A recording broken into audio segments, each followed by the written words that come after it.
Welcome back to Second and Short. It is March 15th, 2023, and the NFL league year starts tomorrow at 4 p.m. Actually, today, as you're listening, March 15th at 4 p.m. That's when everything we're about to talk about can be confirmed and official.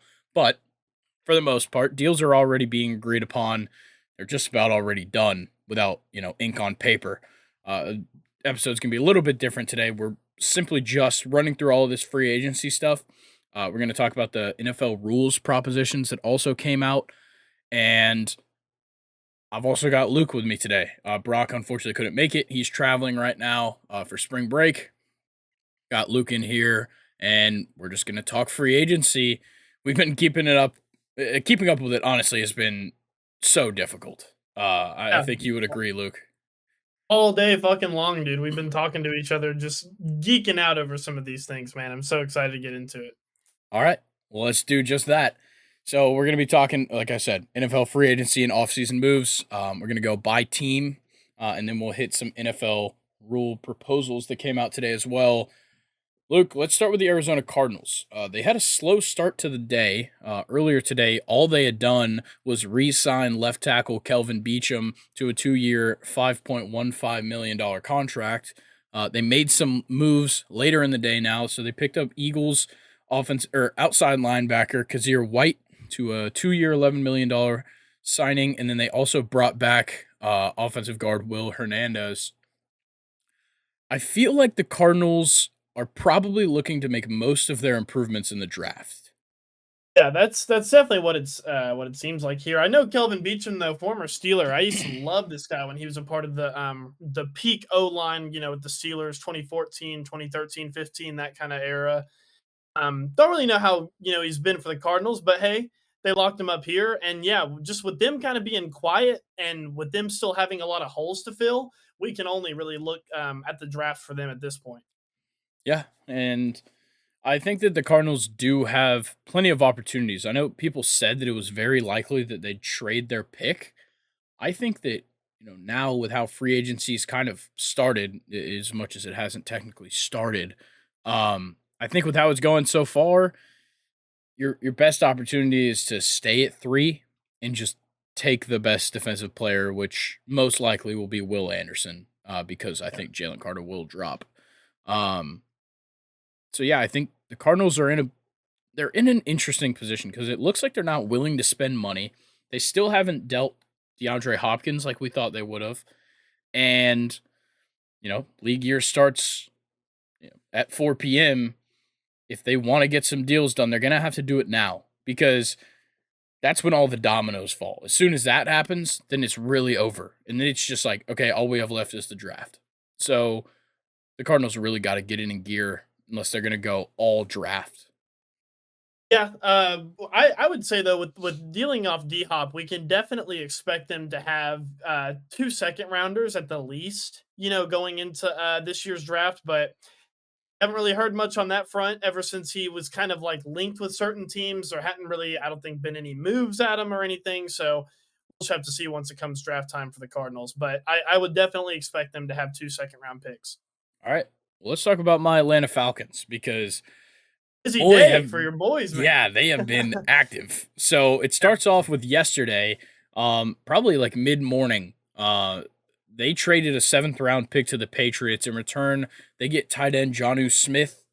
I think this is a fantastic move because that 7th round pick that we traded, we actually got in a trade for like I believe third string safety. So turning a third There you string go. safety into, you know, he is the backup tight end behind Kyle Pitts, but definitely a starting level tight end, Jonnu Smith. That's some fantastic work by the front office. Yeah, I actually have a lot of notes here on Jonnu Smith. Obviously, we all remember him first hitting the scene. I think he was drafted in 2017 to the Titans, but his 2020 season, he had 41 receptions, almost 500 yards, but he had 8 touchdowns, which is a pretty damn decent amount, especially on the Titans offense. I feel like, but obviously he eventually went to the Patriots during their whole 2021 free agency spending spree. Johnny was signed 4 years, 50 mil, which ended up being way too much for this guy. In his 2 seasons with the Patriots, He, I don't think, ever received over 300 yards, and he only had one touchdown in his time in New England. So hopefully he works out for Atlanta. But I did some digging here, Grayson. In 2017, when Jonnu Smith got drafted, Arthur Smith was the tight end coach for the Titans at the time. Obviously, he's the head coach for the Falcons now. In Jonnu Smith's most successful season in his career, Arthur Smith was the offensive coordinator for the Titans at that point. So it kind of has me wondering what Jonnu Smith can do on the Falcons. I think he could be very effective, but I think this poses a lot of questions. I'm about to ask you some in a second on what this means for Kyle Pitts, because at first, when I looked at this move, just with what Jonnu Smith had done for the Patriots, I kind of thought, oh, blocking tight end, so Kyle Pitts can finally be freed up. Then I kind of, found out about Arthur Smith and his connection with Jonnu, and now I'm starting to think, do the Falcons still trust Kyle Pitts? And if they don't, are they now looking for Jonnu Smith to almost kind of like take over or at least share that role? What do you think? I think that as soon as Kyle Pitts is healthy, Jonnu Smith is gonna significantly lose playing time. I think that's obvious to me. Kyle Pitts is just simply, it's hard to match what he does on a football field. But I think that Jonnu Smith is much better at being a balanced tight end when it comes to blocking and receiving compared to Kyle Pitts. So when you use Jonnu Smith in the offense, it's not a sure thing that he's gonna go like run a route, and it's not a sure thing that he's gonna block. Unlike some of the other guys that have blocked or that have been tight ends on this Falcons lineup in the past years, like Hesse, Parker Hesse, Anthony Ferkster, guys like that. Like those guys are block first, and they'll get receptions. But when Kyle Pitts is in the game, if he's not running, you're wasting him. Yeah, I definitely agree with you, but I don't know. To me, it's not that simple. With Kyle Pitts having an off year, on top of how the Falcons used him, and I know he didn't have a quarterback, but he just, in my opinion, and what everybody was saying is that he wasn't schemed right. He was blocking too much. It almost just kind of has me wondering, tying in Arthur Smith to his connection to Johnu, like what does it really mean for Kyle Pitts? Because Jonnu Smith was very successful under Arthur Smith when Arthur Smith was offensive coordinator. You can't help but think, even a healthy Kyle Pitts is going to have to share some of the load with Jonnu Smith, who under Arthur Smith previously has very, he's proven himself in his own right. Yes, he has, but I think that Kyle Pitts and Jonnu Smith offer two very different things to an offense. Like Kyle Pitts offers the possibility of 1,000 yards in a season. Jonnu Smith just simply doesn't. And I think that Kyle Pitts, like you could put them in the game at the same time. Jonnu Smith is gonna be blocking, like undoubtedly.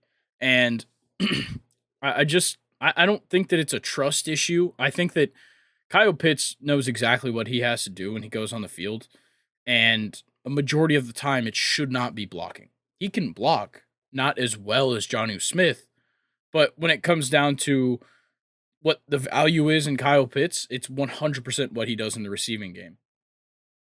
Yeah, no, no, I agree. But I mean, anyway, seventh round pick for Jonnu Smith is wonderful for the Falcons and their position right now. And on the positive, the first thing I brought up is it'll just probably make Kyle Pitts even better, which is what I think will happen. But I would like to see Jonnu Smith in the red zone, though. I think he could be a big red zone target for the Falcons, as opposed to Kyle Pitts. Like I said, dude, this is a really solid move for the Atlanta Falcons. Yeah. All right. Well, let's talk about another. Honestly, this is a long list of fantastic Ye- moves. But Yeah. former Bengals safety Jesse Bates III signs a 4-year, $64 million contract with the Atlanta Falcons, and I could not be happier. I think this is probably one of, if not the best move we've made so far. I think this is, in my opinion, clearly the best move. Jesse Bates. Let me tell you something as a Steelers fan. This dude is an absolute menace. One of the most, if not the most underrated safety in the entire league right now. I think If I was the Falcons, I would have tried to have even locked this guy up maybe a little bit longer, but 4 years, $64 million. I feel like that's a pretty good price for Jesse Bates. It's one of those where I'm happy that Jesse Bates is getting paid. It's a nice contract for him, but I also don't feel like the Falcons are giving up too much for this guy either. And that's perfect. This dude is an absolute animal. Yeah, he's a hard tackler from the safety position, but doesn't really drop into like pass rush. He has great coverage. I think he only had one or no, four interceptions last season. Fantastic as a safety. And honestly, I think that pairing him in the secondary so that you kind of take a little bit of pressure off of AJ Terrell at the corner position.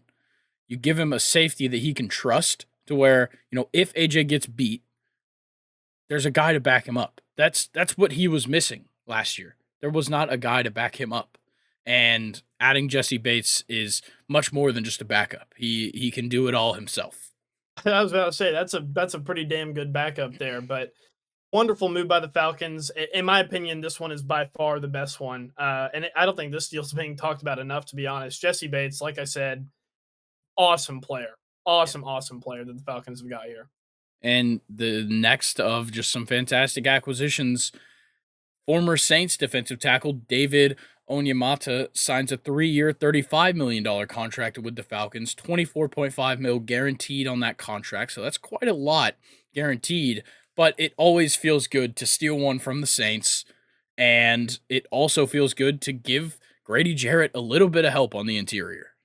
That's what I'm saying. And this dude is also, I'm reading it now, he is actually reuniting with his former defensive coordinator. And not only that, like you're getting a player here, Grayson, that, plays for your biggest rival and was a key part for your biggest rival. So, picking him off will be nice. And to your point, Grady Jarrett can finally, breathe, I feel like. So this is another good one.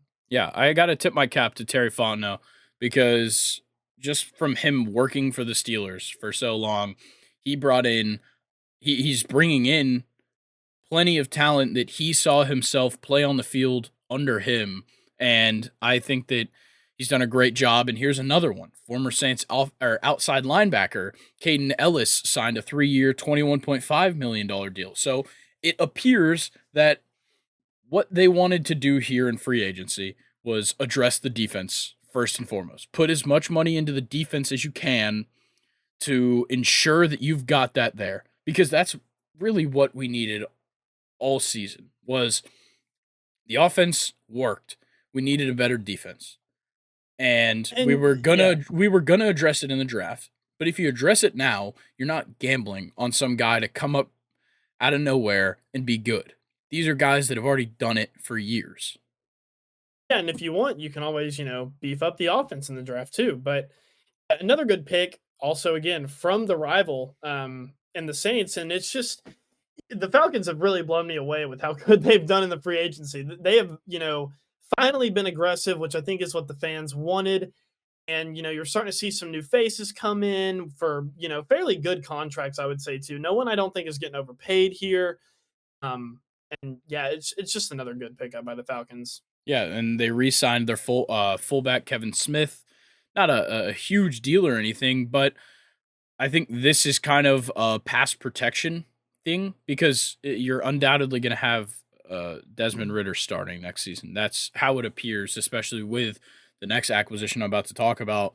But I think just bolstering that pass defense or that pass blocking is huge, and adding, or keeping your fullback who actually did a pretty good job blocking last year. He didn't get a ton of playing time, but with Tyler Algier as well, having a fullback in front of him blocking is huge. He's a quick cut kind of guy, and once he's in open space, he kills it. So a lead blocker for him is huge, and locking that up is even bigger. Yeah, I don't have much for Keith Smith other than the fact that I think with the Falcons set up right now, having all of those running backs, because they still have who's the guy that wears number 40, the third string? Oh, What's his name? The running back. I I'm totally blanking on it. Is it like Huntley or Hunley? Yes, Huntley. I don't Well, know. anyway, Anyway, Yes. the Falcons have 3 running backs. I think the Falcons, have a very underrated, running back core.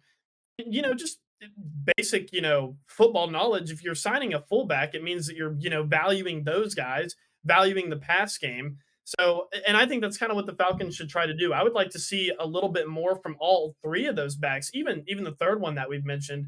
Of course, Algier and Patterson are good, but I like the third guy too. I think this is a good one for the Falcons too, getting that fullback locked up. Yeah. And then they also sign Commanders quarterback Taylor Heineke, 2 years, 14 million. Very clearly a backup quarterback deal. So I have a feeling Desmond starts the season.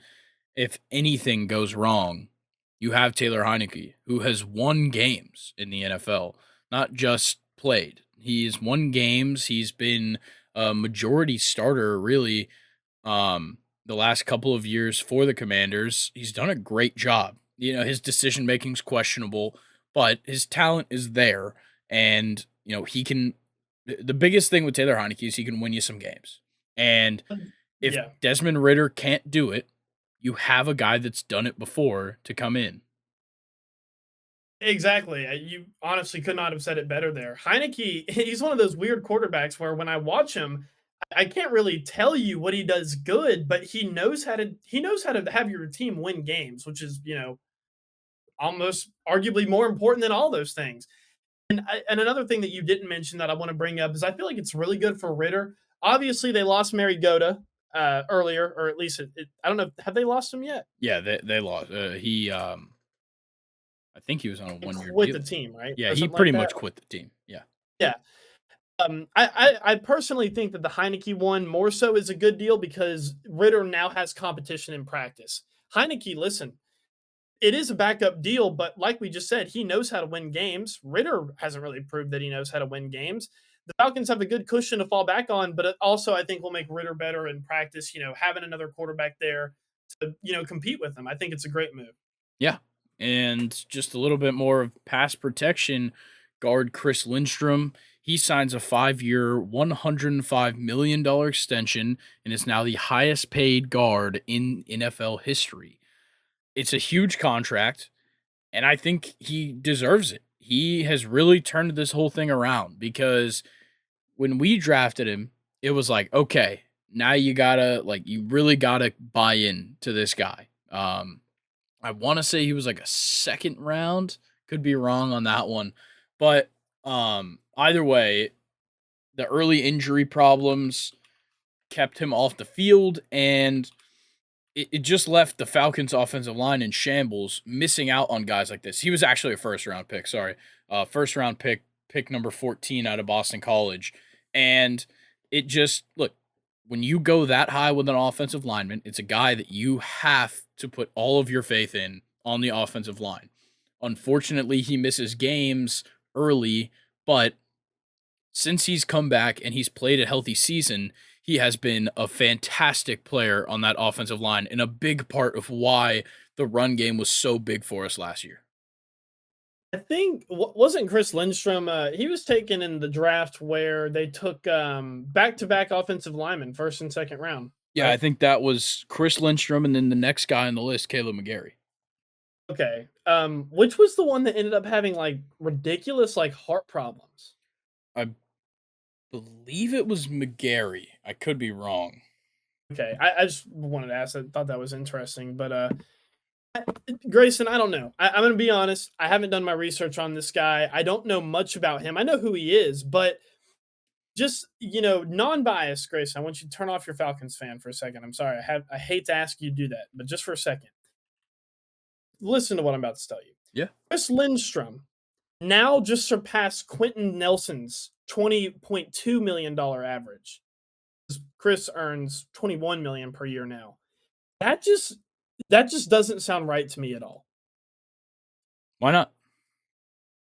'Cause I don't know. I guess Quentin Nelson, the thing is with Nelson is he gets much more media attention. Maybe this Chris Lindstrom guy is the real deal and just doesn't ever get talked about. But Quentin Nelson's a guy that we all know is good. I feel like a lot of people would have, a lot to say about Chris Lindstrom's contract here. You get what I'm saying? I understand it, but who led the better offense last year? I mean, yeah, that is true. I think that, you know, as both of them being guards, it's a huge part of a running offense. They both played in primarily running offenses with Jonathan Taylor and then the split back of Lynch, or sorry, not Lynch, Algier and Patterson. So, look, I think they're very different offensive lines, but I think that the proof is in the numbers there. Chris Lindstrom as well as Caleb McGarry were the leaders on an offensive line that was extremely successful last year, and they deserve to get paid. Well, I mean, I'm not, dogging on paying your offensive linemen, especially guards. I mean, guards, especially in today's game, they're pulling and having to do all this kind of athletic shit. So I understand, paying your guards and your tackles, of course. But I don't know. Just something about Chris Lindstrom getting this contract just doesn't sit right with me. But hey, you know what? More power to him. I'm glad he got paid. It's an awesome contract for an offensive lineman. Yeah, and let's talk about Caleb McGarry's one as well. So at the offensive tackle position, he signs a 3-year, $34.5 million contract, and I believe I could be wrong here. One of these two was a Pro Bowler this past year. I want to say it was McGarry. Um, Oh, Let me double check that. No, okay, so it was actually Chris Lindstrom made the Pro Bowl. It says 2022. I believe that's still this year or this past year. But look, Lindstrom was the Pro Bowler. McGarry has kind of turned it around. He's the one that had the heart problems early in his career. It kind of derailed things for a little bit. The Falcons offensive line certainly missed him, and with how much we gave Lindstrom, we definitely saved some money with Caleb McGarry, especially with how well he played as well last year. yeah, and I mean with Ritter taking over the helm, he's obviously he's not a seasoned quarterback, so really all the help he can get, I feel like, is a plus for him and the team and the offense as a whole. So Caleb McGarry, that's a good one. Yeah, and then we also re-signed edge rusher Lorenzo Carter for 2 more years, and signed Bradley Pinion, the punter, 3 years, 8.65 million. I think the Falcons have started off fantastic, and on top of all of these great moves we've made, we still have the eighth pick in the draft. Yeah, I would you want to grade the teams as we go, make an audible grade all like the free agencies. I think we need to let some things happen, and then we can grade some moves. Maybe like before Okay. the like a couple weeks before the draft.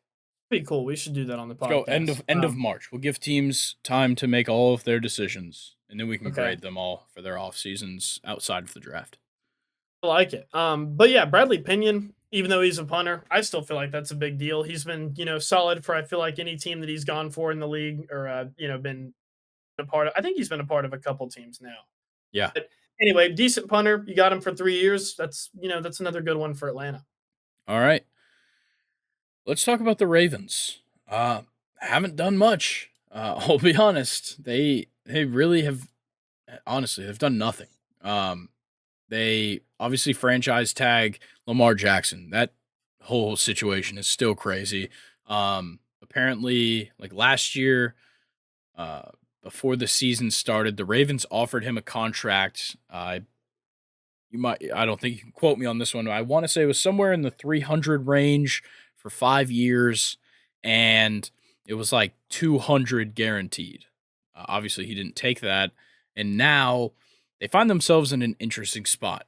We've talked about this, plenty of other times, but it's still weird that we haven't heard anything about anybody submitting an offer. We haven't, like, because even if he's on the non-exclusive franchise tag, the Ravens can still offer him a new contract. Just because he's franchise tag doesn't mean like, oh, we can't, give this guy a new deal. So it seems, either they're just everybody's keeping it secret and they're doing a good job of it, or the Ravens really don't know what they're doing right now. Yeah, or Lamar may have just wanted to take a break. It's fair. It seems like, for months, I'm sure him and his agent were, 24/7 hearing teams out, restructuring things, talking to teams. But yeah, very I don't know what's the word. It's like an awkward quietness because on one end you feel like the Ravens, have completely like may have watched this entire situation, or on the other hand, maybe the Ravens are seriously considering not having him in their future.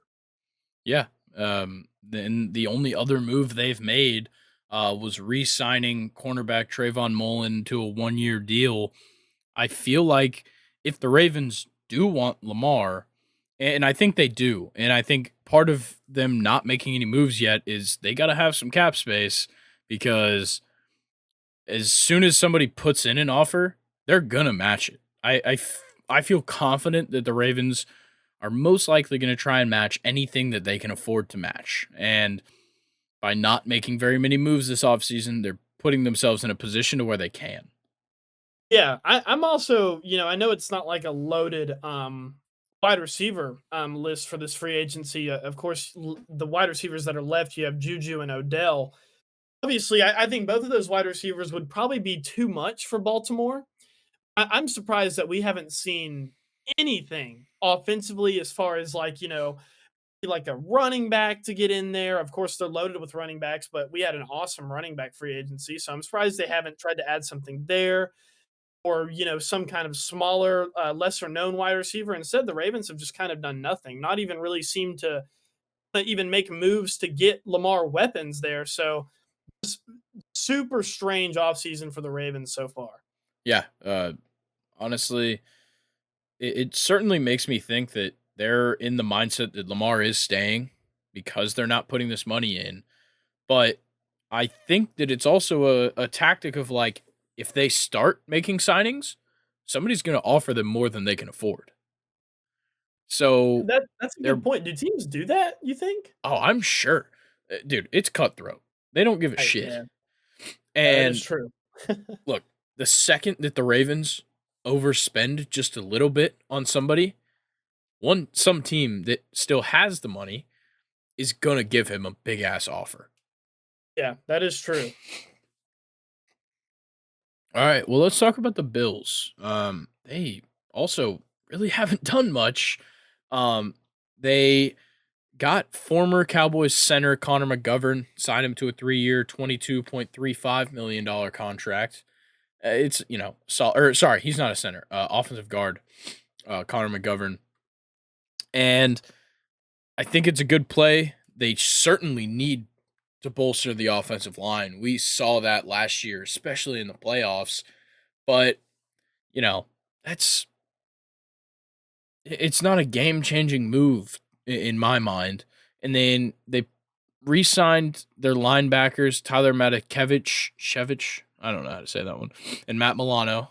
Both extended them, and then re-signed their punter to a 3-year, $7.5 million deal.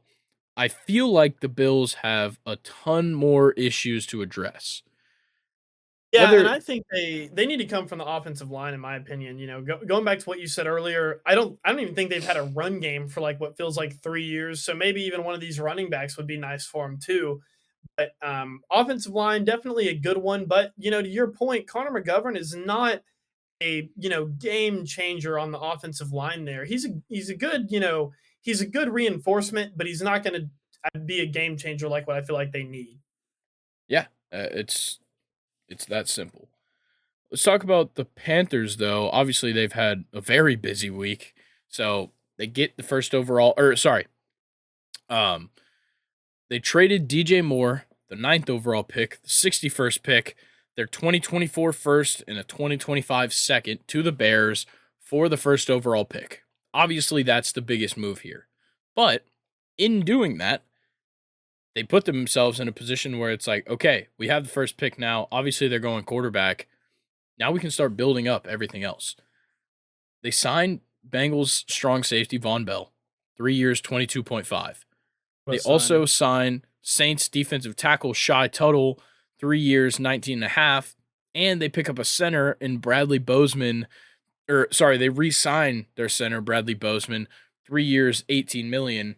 And I think the Panthers are doing a great job. Obviously, they don't have the long list like everybody else does that is kind of in that rebuilding spot, but I think they're making the right moves here. Yeah, and I remember you and I talked about this trade obviously when it happened last week. And just kind of a couple thoughts on it. At first, before reading some of the signings that the Panthers had made, I kind of thought that they were really selling out for whatever quarterback that they wanted to draft with the first overall pick. But you've added guys like Von Bell who are phenomenal players. Again, a Steelers fan talking about a Bengals player or former Bengals player here. This dude is 28 years old. He was actually the captain of the Cincinnati defense. Relatively cheap here for Von Bell, too, in my opinion. And I mean, shit, he held it down with Jesse Bates. They were the two safeties there in Cincinnati together, and which we can talk about this later. But the Bengals have lost both of them. But it really good pick signing for the Panthers here with Von Bell. But I'm really excited to see how DJ Moore will play out with Justin Fields. Yeah, that one is huge. Also, Von Bell, North Georgia guy. Yeah, what out? Also, Shy Tuttle. That's a fantastic pickup, and it's just another guy that the Saints lost. The Saints have lost so much in this offseason, and I think it's a result of how much they're giving Derek Carr. It just seems like the Saints aren't really in the position to be losing guys like this. Yeah, no, I don't think so either. Not at all. And then obviously bringing in your center to help out the quarterback that you're going to draft. Great move. Yeah, 100% a good move. But that Grayson, that Von Bell man, that's a really good one. Yeah, it's a huge move for them. I think it's really going to pay off for them. But let's talk about the Chicago Bears because good God, have they been Yeah, making some damn moves.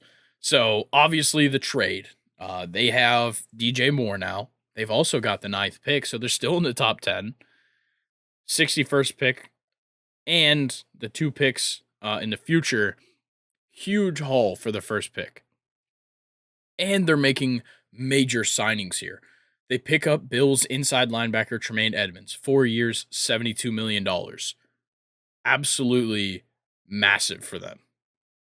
yeah, he was going to be blockbuster wherever he went. I mean, Tremaine Edmonds, it was kind of one of those guys that I feel like the Bills, it really was unfortunate, but they just needed to lose him because he was going to get signed like this one way or another, 4 years, $72 million. But I feel like, the Bears kind of are addressing giving up Roquan Smith here. Of course, I think Roquan Smith was a middle linebacker in Chicago. I know he's on the outside in Baltimore now, but hey, you're addressing it in a super big way. Tremaine Edmonds is a wonderful replacement. Yeah, and he's young too. He's only 24 years old. Yeah. This is only his first try through free agency. Gets a 4 year, $72 million deal. He's a giant over there in the middle of the field. He plays the position amongst the best, and most people are saying he kind of fits the Eberflus mold a little bit better than what Roquan did. And that's kind of why Roquan was dealt, and now they bring in Tremaine Edmonds. You're gonna have to explain what the fuck word you just said. I said Eberflus, that's their coach. Oh, I thought Matt that was like Eberflus. okay, Matt Eberflus. Okay, my bad, Matt Eberflus. I thought your name was something. I thought it wasn't a name. It That's certainly fucking funny. sounds like just a collection of letters, but it is his name. Yeah. An underrated signing here, though, Grayson, I think, is TJ Edwards for 3 years, under $20 million too. I know he's not like blockbuster, but that's a solid linebacker that you're getting. Yeah, it's fantastic. And pairing him up with Tremaine Edmonds is a great deal. You get a guy who obviously has experience now. He played pretty well these last couple of years, and he just went to a Super Bowl. He was on one of the best defenses in the league. No matter what, that's a good addition. Yeah, for sure. I also like the guard pick here because I think with the way that Chicago's offensive line looked last season, it's definitely it's gonna have to get way better if Justin Fields is gonna be able to, effectively pass and effectively get the ball into the new hands of DJ Moore. Because I don't think Chicago's offensive line is really all that great. And I mean, hey, a better offensive line means that he can run better too. So I feel like Chicago addressing a guard spot here is really, really, really nice for them too. Another underrated move by them. Yeah, and now that they have the ninth pick, they could go for one of the offensive linemen. I have a feeling because, and we'll talk about this Raiders acquisition soon. I'll just go ahead and say it. They picked up Jimmy Garoppolo. So now the Raiders at 7 aren't going to go quarterback. It's likely they're going to go for the offensive line. They either have Skoronski or Paris Johnson. That's really your options when it comes to the top 10. So the Bears, if they want, could pick up whoever doesn't get drafted by the Raiders there. Yeah, and I think it would be a fantastic pick for them. Yeah, it'd be huge. And then they also added Titans defensive end DeMarcus Walker. 2 years, 14 million. They were throwing all sorts of stats around. The biggest one to me is that last year his, I believe it was QB pressures would have led the Bears. When he was with the Titans, I believe it was 14 or 16 QB pressures. Um, it would Wow. have led the Bears. His sacks as well would have led the Bears last season. So DeMarcus Walker is a huge pickup for them. Yeah, he would have led the Bears in what you said pressures and sacks. Yeah, And you got him for 2 years, $14 million. Are you kidding me? Wow, I didn't even know that. That's a great signing. yeah, ridiculously good pickup, and also just some smaller ones. They extend their fullback, Kari Blasingame, Blas Blasingame. I don't know, and Patrick Scales, their long snapper. But Okay. let's talk about the Bengals because they've done absolutely jack shit. All they did I don't was know. re-sign Jermaine Pratt to 3 years, 2020 or $20 million. That's a good one though. He's a playmaker. I mean, It's they need to be more aggressive, but this is a really good one. it's a great move, but it seems to me that they've just lost both of their safeties in Jesse Bates and Von Bell. They've only brought back Jermaine Pratt. It kind of looks like they're in a position where it's like, okay, we have the offense. Why are they not making defensive moves here?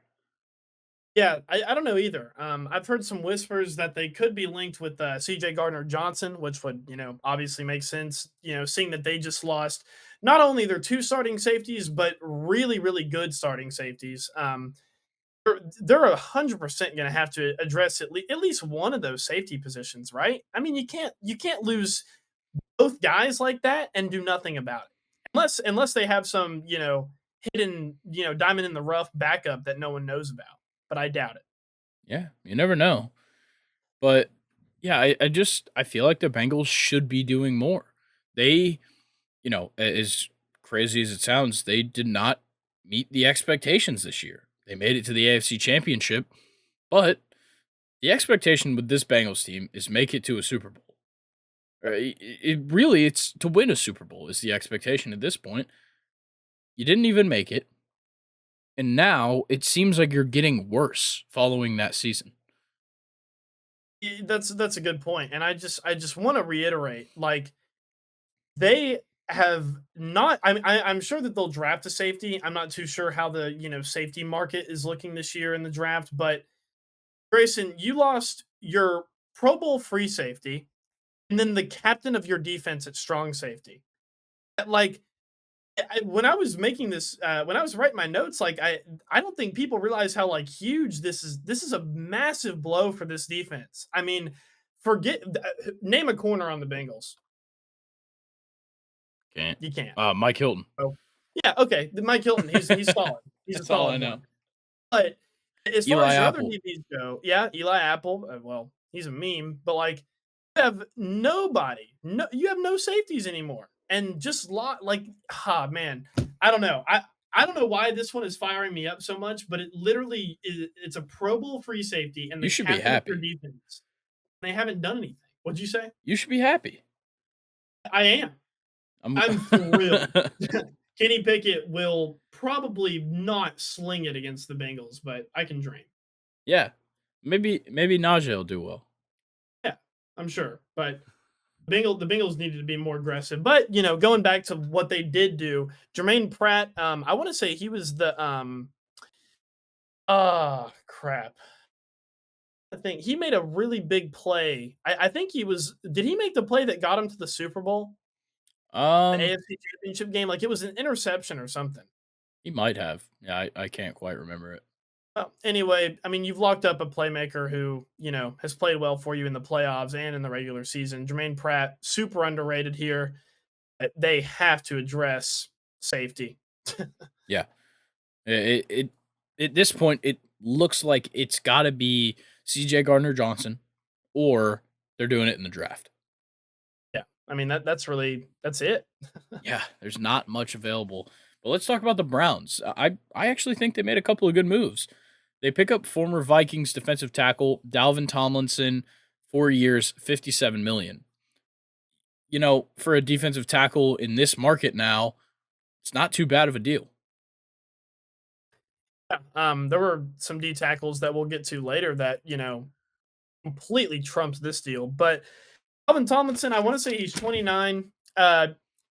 Maybe maybe 4 years is a little bit too long for a defensive tackle at 39. Maybe. But I think he also has a lot of upside.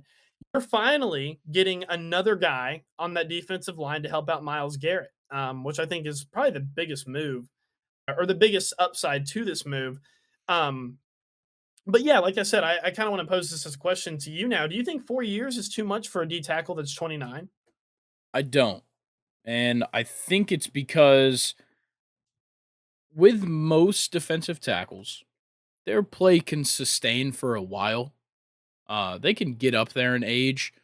The problem I see here with 4 years is the possibility of injury as he gets older.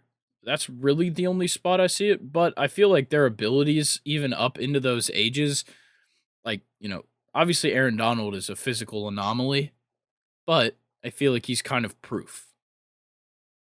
Yeah, that is true. But I feel like guys like even Aaron Donald have already hinted at retirement before. The only two D tackles I can think of that have played long into their career, one obviously being Fletcher Cox, our lifetime, and a little bit of our lifetime. Vince Wilfork, I think, played for a really long time too. But those are Yeah. like I think two outliers there. I think maybe we can agree on that 4 years is like the perfect time. He'd be 33. I feel like at 34 for a defensive tackle, that's probably where things start to get, a little bit everything starts to hurt a little bit more, Yeah. should I say. So maybe 4 years is perfect there, but I think it's maybe 1 or 2 years too much personally. I don't know. I think I'm fine with 4 years, especially with the position the Browns are in. They need to bolster the defensive line. It can't just be Miles Garrett. So I think it's a good move to do whatever you can to pick these guys up. Yeah. I mean, like I said, Dalvin Tomlinson, he's a great player. So good pickup by Cleveland. Yeah, and they pick up Texans outside linebacker. I'm pretty sure he goes by Obi or Obo, but it's Ogbania Okoronkwo. Pretty sure that's how you say it, and I'm pretty sure that was spot on. 3 Those years, really good. 3 years, $19 million.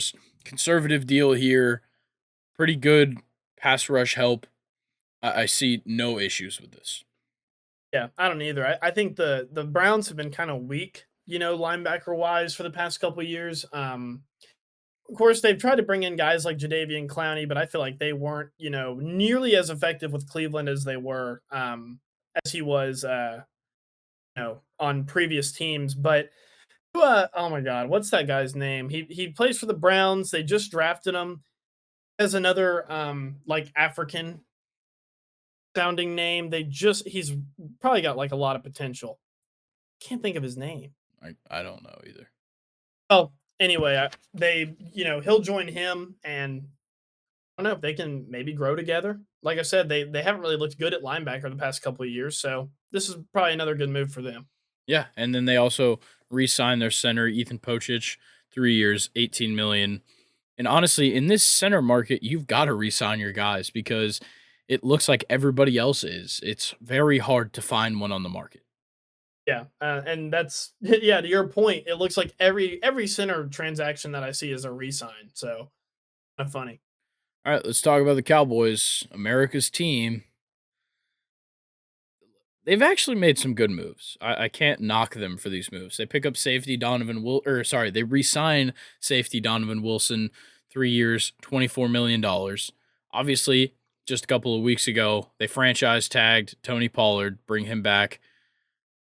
But the big news here is the trade. They traded the 127th pick. It was just a conditional pick that they got just days ago for Stephon Gilmore from the Colts. Huge. I know Stephon Gilmore is getting up there in age, still an impact player at the corner position. Yeah. I want to say that he obviously was defensive player of the year with the Patriots, which that's already an amazing award to receive there, especially being a corner. Did he only went to the Colts, right? He hasn't played for a third team. Well, now he has, but I think so. okay. I want to say his first couple seasons with the Colts, you could definitely see that he had kind of slipped back a little bit in his game. But last season, I want to say was a very solid comeback for Stephon Gilmore, and now he's in Jerry World, man. That's I don't know. I feel like every time the Cowboys get a big time player like that, it fits. It's like a player. It's like a big time player going to the Yankees. It's like kind of one of those that makes you go like, oh yeah, of course they would get him. Yeah, but I think he'll you do know, well there. the It's a good Cowboys pickup. Cowboys fans aren't going to boo him. No, definitely not. But it's nice because now Trayvon Diggs has, a little bit of pressure off of him being, kind of the only very good player in their secondary. Exactly. And with the Donovan Wilson re-sign, I feel like the Cowboys, have kind of that's what they're doing is they're finally addressing that secondary. And we talked a little bit about it pre-recording, but draft that Micah Parsons was taken in, I want to say the Broncos traded up in front of Dallas to get Patrick Surtain, who the Cowboys I think were almost 100% certain that was going to be their guy. Of course, it ended up working out. Micah's a dog, but the Cowboys kind of had to take a year off of drafting that cornerback. Well, they've got a big one here in free agency, and you've had Trevon Diggs kind of develop a little bit too. This is a really good job addressing their defensive backs by the Cowboys. Yeah, and they also signed linebacker, or they re-signed linebacker Leighton Vander Esch, 2 years, 11 million. That's a very small number for a guy that just a couple of years ago, as a rookie, we all thought that he was like the next big linebacker for the Cowboys. Obviously, he was playing alongside Sean Lee, who was already one of the best in the league at the time. He falls off, and so did Vander Esch. It didn't seem like he really lived up to what he looked like in those first years. And now you bring him back, pretty small deal. You hope that he can get back to that, but you can't really count on it. No, I don't think you can. And that's kind of I think that what the Cowboys did here is it's a guy they like. It's a guy that's been around for a while now. You get him on what was it, 2 years, $11 million. Yeah. That's pretty good for someone who had a good rookie year and then kind of fallen off. At least the Cowboys, didn't overpay for this guy. I feel like Leighton Vander Esch and his agent, kind of saw it as a pretty fair deal. Like he's definitely not playing at his best, so they can get him cheaper. And with how he played in his rookie year, Grayson, there's always that chance, that he can come back and be even better than what he was in his rookie year. So if he does that on a deal that's 2 years and $11 million, that's a pretty damn good deal. Yeah. All right. Let's talk about Broncos country. Because if there's ever been a time to ride, it's now. They made a ton of moves, and they honestly, not a single bad move here in the whole Yeah. list. Mm-hmm. It I agree. starts off on the offensive line. They pick up 49ers right tackle Mike McGlinchey, 5 years, 87.5 million. Huge deal right here. The 49ers offensive line obviously was fantastic last year. Mike McGlinchey, huge part of it. And the Broncos needed to address this. They also pick up Ravens guard Ben Powers, 4 years, 51.5 million. They couldn't have picked up two better offensive linemen in this market, honestly. Yeah, and I feel like it's the Broncos kinda saying like, "Okay, Russell Wilson, now is seriously the time for zero excuses." McGlinchey is a wonderful, wonderful right tackle that they now have for 5 years, and I don't know a lot about Ben Powers, but I can tell you this, that in the past, couple of years, any guard that you get from Baltimore is gonna be a dog, Yeah. and they paid him like a dog. So, those 2 offensive linemen here, oh, man. The evil part of me, though, Grayson, the evil part of me, because we've already talked too nice about the Broncos. We've been shitting on them all year long, and now, we've kind of, told them good job for these 2 offensive linemen, but I would love to see Russell Wilson still play bad. I Yeah, I would. would too. I'm sorry. But even with these 2 offensive linemen, I just feel like it would make him look like even more of a clown than he already is, but, like I said earlier, and just to kind of finish off my statement here, now is the time for Russell Wilson. It's, zero excuses at this point. Yeah. And then they also bolster the defense as well. Former Cardinals defensive end Zach Allen signs a 3-year, $47.75 million deal. That's a big one. Zach Allen's kind of gotten overshadowed in Arizona. In past years, Chandler Jones, JJ Watt, guys like that were on the defensive line with him. Zach Allen has been fantastic. And once just another great acquisition here. And you gotta tip your hat at this point already to the Broncos GM and their whole front office for the moves they've made. Yeah, and I know Bradley Chubb was a outside linebacker that they lost this year, but hey, defensive end, he's still on the edge over there. It's I feel like it's in a way kind of replacing Bradley Chubb, and like you said, Zach Allen, he's flown under the radar, and the Broncos are the ones that land him. It's a good pickup.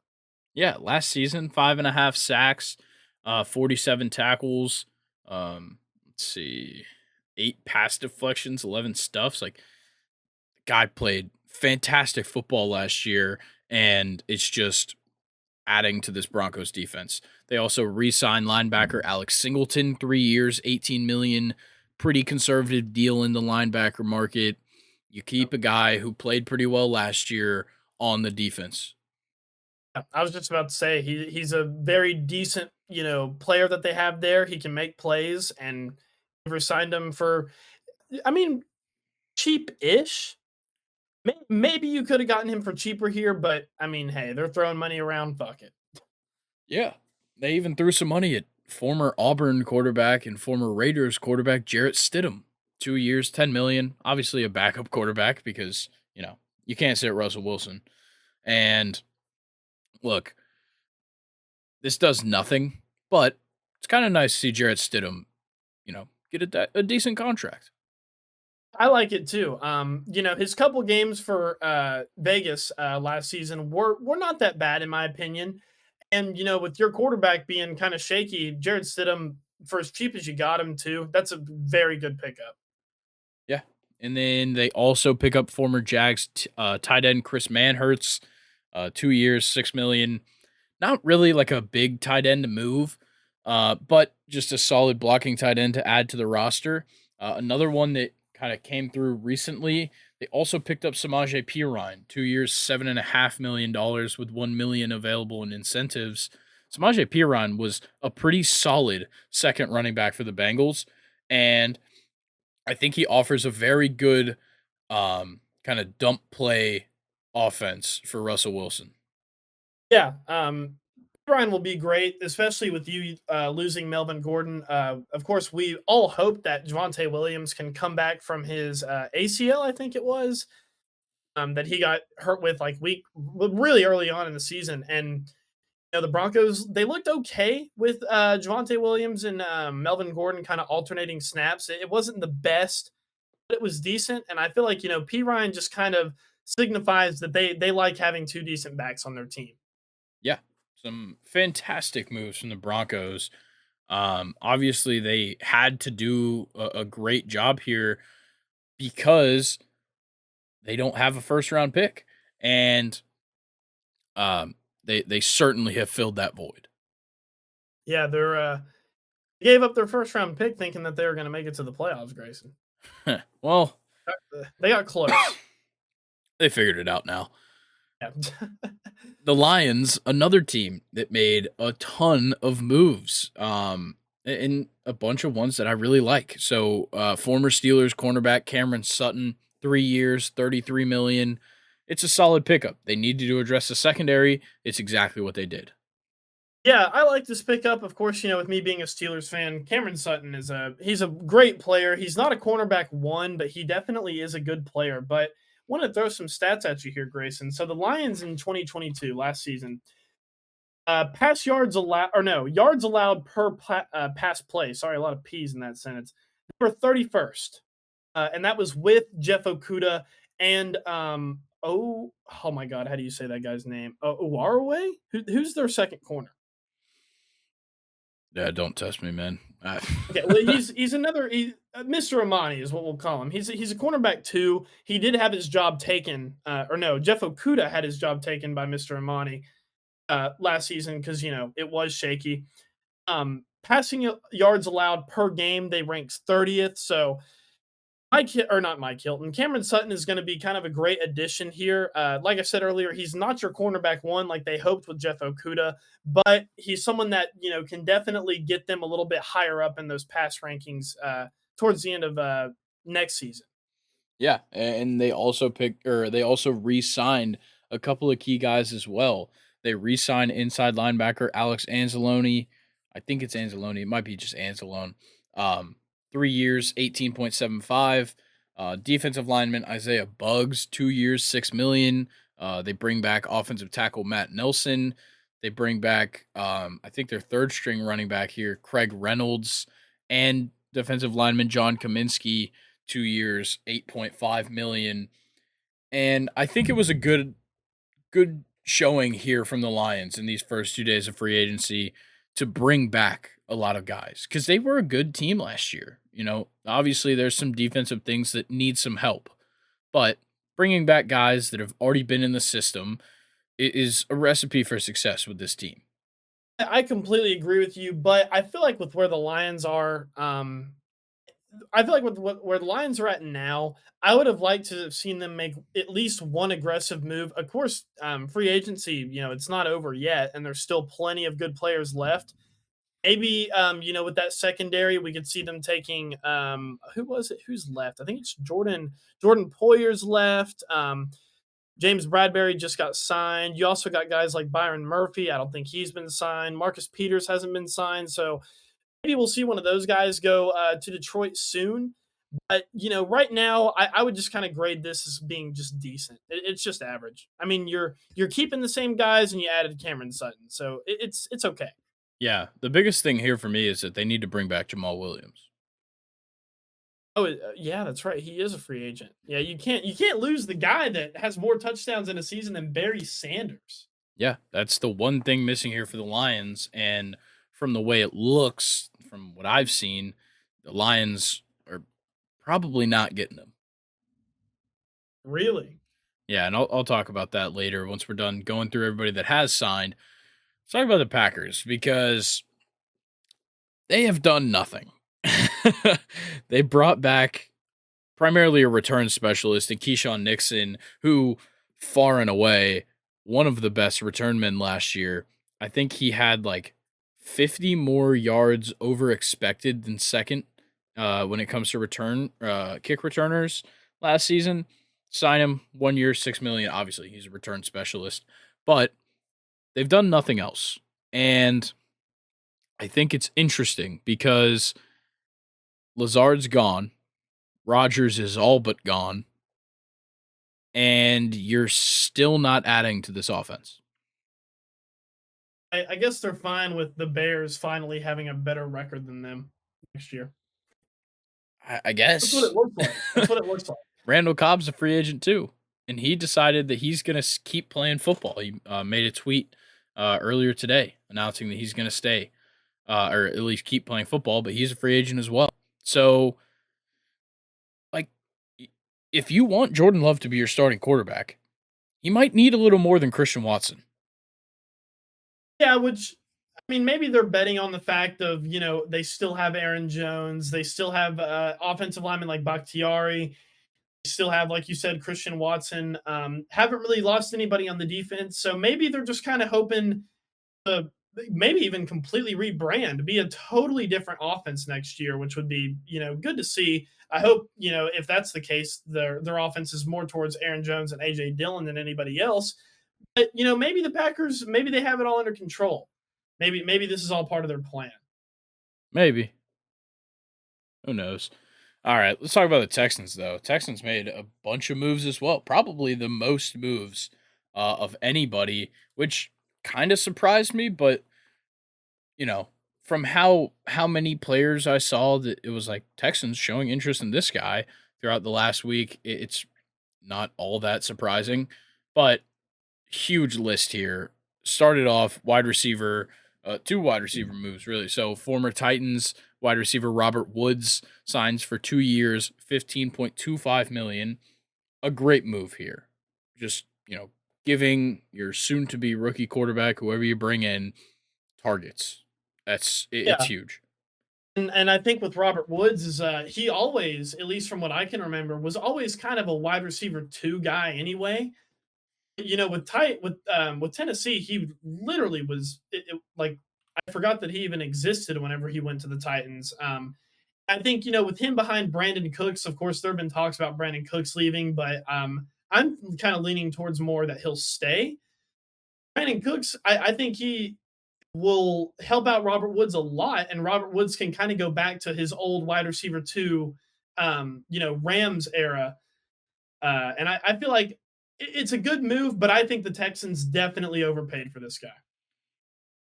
Yeah, I think so, but also like with how the market looks right now for wide receivers, like Odell's looking for 20 million a year. Yeah. You get Robert Woods for, just about like 7.5 a year. I think you kind of save money, even though he's a wide receiver too. Yeah, I mean that is true. And then they also picked up Cowboys wide receiver Noah Brown. I think this one is kind of a sneaky good pick. Um, he's gonna be the wide receiver 3, but last season, as essentially the wide receiver 3 as well for the Cowboys, 43 receptions, 555 yards, 3 touchdowns.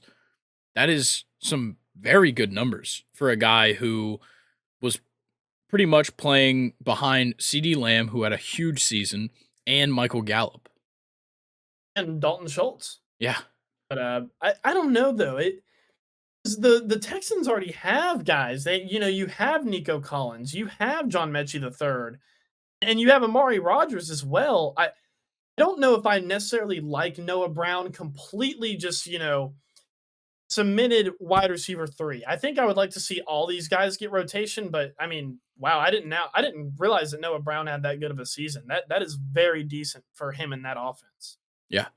And then probably their biggest move here, in my mind, is picking up 49ers free safety Jimmy Ward. 2 Completely years, agree with you. 13 million. Yeah. If you would have asked me what Jimmy Ward was going to get for 2 years, I'd have probably said 25. Yeah. No, I completely agree with you. Listen, this guy, right off the bat, the first note that I took is I think he can help Jalen Petrie develop. Petrie was like, what I think we said it on the podcast, as a rookie safety, he was like top like 15 or 20 in tackles in the NFL, which I think, it's back there, but that's pretty damn impressive. He'll have Jimmy Ward to learn from now. You and like you just said, I have another note here. Got him dirt cheap for this dude. Jimmy Ward is also coming off of a 3-pick season. 3 picks is not a lot, but hell, that's the most in his career. And yeah, the Texans they got a very good player for cheap here. Yeah, and I think the main reason they were able to save some money on this is because D'Amico Ryans is the head coach. Obviously, this is just Jimmy Ward wanting to play for D'Amico Ryans. And I think that says a lot about what D'Amico Ryans can do in the future. Is if he's bringing guys over and they're taking like less, like 6.5 million a year, guys that deserve probably more. I'm not a GM. I don't have a valuation on Jimmy Ward, but he was a great player last year, and I don't know. I'm still kind of surprised by how low that number is.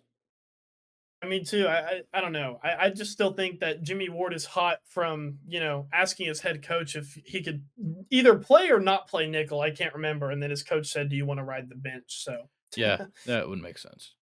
yeah, that is true. They also pick up a backup quarterback in Case Keenum, 2 years, 6.25 million. Once again, a guy who has won in the NFL as your backup quarterback. I think that that's the best move you can do possible, especially when you have a rookie coming in. Like Case Keenum is one of the more experienced backup quarterbacks in the league, and I think that this is a big move because of, most likely, in my mind right now, it's going to be Bryce Young. That's debatable, but I think Bryce Young's their quarterback next year, and having Case Keenum behind him is going to be big. Yeah. You're adding to a quarterback room that, is also Davis Mills too. And I like the competition that's going to create, kind of like the Heineke pickup as well, with, him being with Ritter. Like they're going to be able to compete a lot with each other, and it's just going to be, good for their quarterback room as a whole. It'll be good for whoever they draft. It'll be, honestly, it could be even good for Davis Mills if everything completely goes wrong with whoever they draft. So yeah, the Texans, they got a good, decent backup quarterback who he's played in playoff games. And yeah, I mean, you got him for really cheap. Yeah, huge. And then they also pick up Broncos fullback slash tight end Andrew Beck. He kind of played both positions last season. 2 years, 6.25 million. Same deal as Case Keenum, but Andrew Beck's a guy that's certainly going to get playing time. Yeah, I like the utility aspect of this guy. I feel like the Texans are in a good spot, or not in a good spot, I should say, but they're in a spot where they honestly could use a guy that can play fullback and tight end. So Andrew Beck is another good signing. Yeah, and you know, having that kind of blocking ability, not just for Bryce Young, but also for Damian Pierce, is so big for this team. Yeah, for sure. And then they pick up Niners defensive tackle Hassan Ridgeway, 1 year, 3.25 million. And Ridgeway hasn't been like a fantastic player. He really wasn't, a star on such a star-studded defense last season. But once again, it's just another guy coming over, playing for his former coach. And like we were just talking about, this defensive tackle market has been giant. To get a guy for 3.25 is fantastic, no matter how he plays. Yeah, for sure. And then they also bring in former Broncos running back Mike Boone. He signs a 2 year, 3.1 million. That's obviously, a backup running back, rotational kind of guy um signing, but Mike Boone did a couple of good things in Denver last year. Yeah, I was just gonna bring that up. Is it is kind of like one of those dud signings, but it's a good signing. We've seen Mike Boone before. We know he can make plays, and the Texans are just adding talent. Yep. They also bring in Browns defensive end Chase Winovich, 1 year, 2 million. What it looks like here, kind of just across the board, is that the Texans went super small money guys across the board. They got a cheap wide receiver in Robert Woods as well as Noah Brown. They get Jimmy Ward for cheap. They bring in a cheap quarterback, a cheap tight end, defensive tackle, running back, defensive end. Like all of these guys outside of Jimmy Ward and Robert Woods, 6.25 and under on their total contract. They're saving money because they know that they're going to make acquisitions in the future. And it's a thing that most teams mess up on is you start this rebuild and then you end up tying all your money into a bunch of guys that probably aren't worth it. They've done a great job of just bringing in guys to help them get a couple of wins next year and saving money with it. Yeah, and another thing too is they're also kind of spreading the wealth. They're not tying their money into like three big guys. Instead, they're just kind of like loading their talent, on both sides of the ball. And to kind of speak about Chase Winovich, is he did some pretty cool things with the Patriots. Then whenever he joined Cleveland, he just kind of like completely died out. I don't know if it's been injuries or maybe he's just not playing as well. But Chase Winovich is a guy that we've seen him make plays before, and the Texans just added him to their roster. It's a decent pickup for $2 million. Yeah. And they also traded for Shaq Mason, the offensive guard, and a 7th round pick from Tampa for just a 6th round pick. Great move as well. Bolstered the offensive line just to help out that run game as well as your young quarterback next year. Yeah, Shaq Mason is a super underrated guard, and he'll be a great pickup for this offensive line that's already, not the best. He'll probably automatically be the best, week one. Yeah. And then they also re signed safety MJ Stewart, 2 years, 7.5 million. Just putting a guy across the field from Jimmy Ward. Big stuff there. Yeah, good stuff. And then let's talk about the Colts. A bunch of, really a couple of not big moves here. Honestly, the biggest move is them picking up Matt Gay. Obviously, the former Rams kicker. 4 years, 22.5 million. Great deal for a fantastic kicker. Yeah.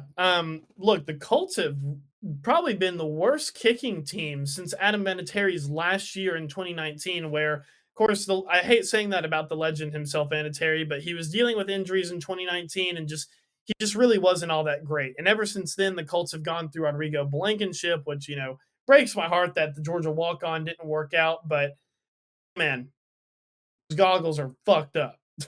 Yeah. But anyway, Matt Gay, his past 2 seasons with the Rams, he's made 60 of 64, which is around a 94%, I believe. He's one of the most accurate kickers in the league, honestly. And I feel like with the Colts, they've lost a lot of games by field goals, by extra points. Gay could honestly be the difference between a couple of wins for them. Yeah. And the only other moves the Colts have made are re-signing linebacker EJ Speed, 2 years, 9 million, and re-signing edge Taekwon Lewis, 1 year, 2.1. Two guys that, really aren't like starting quality guys across the league. I feel like the Colts should have made more moves, but I think right now they've got money tied up in their offensive line, of course, and a couple of guys on the defense as well.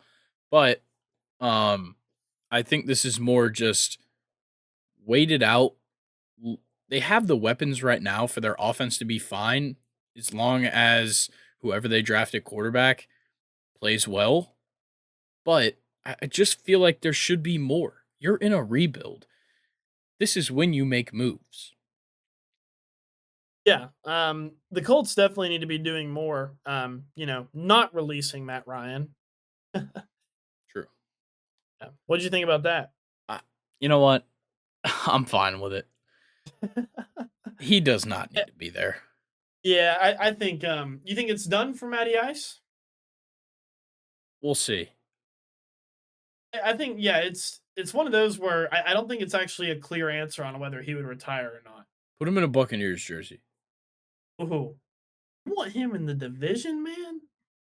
I want him to do what he needs to do. Okay, I like it. But going back to the topic here, the Colts, of course, the kicker is a great pickup, but they needed to do more for sure. And they also lost. I'm not gonna be able to pronounce his name. We'll talk about him later whenever we talk about where he signed with. But Bobby Oker, help me out, man. Listen, please. Oh, sorry. Bobby, he's a linebacker. Okoroki? I know exactly what you're talking about. I gotta find it so I can read the name. Kirky. Okoriki. Bobby Okoriki. Final answer. Yeah, go ahead. That's good enough for me. Yeah, but lost him as well.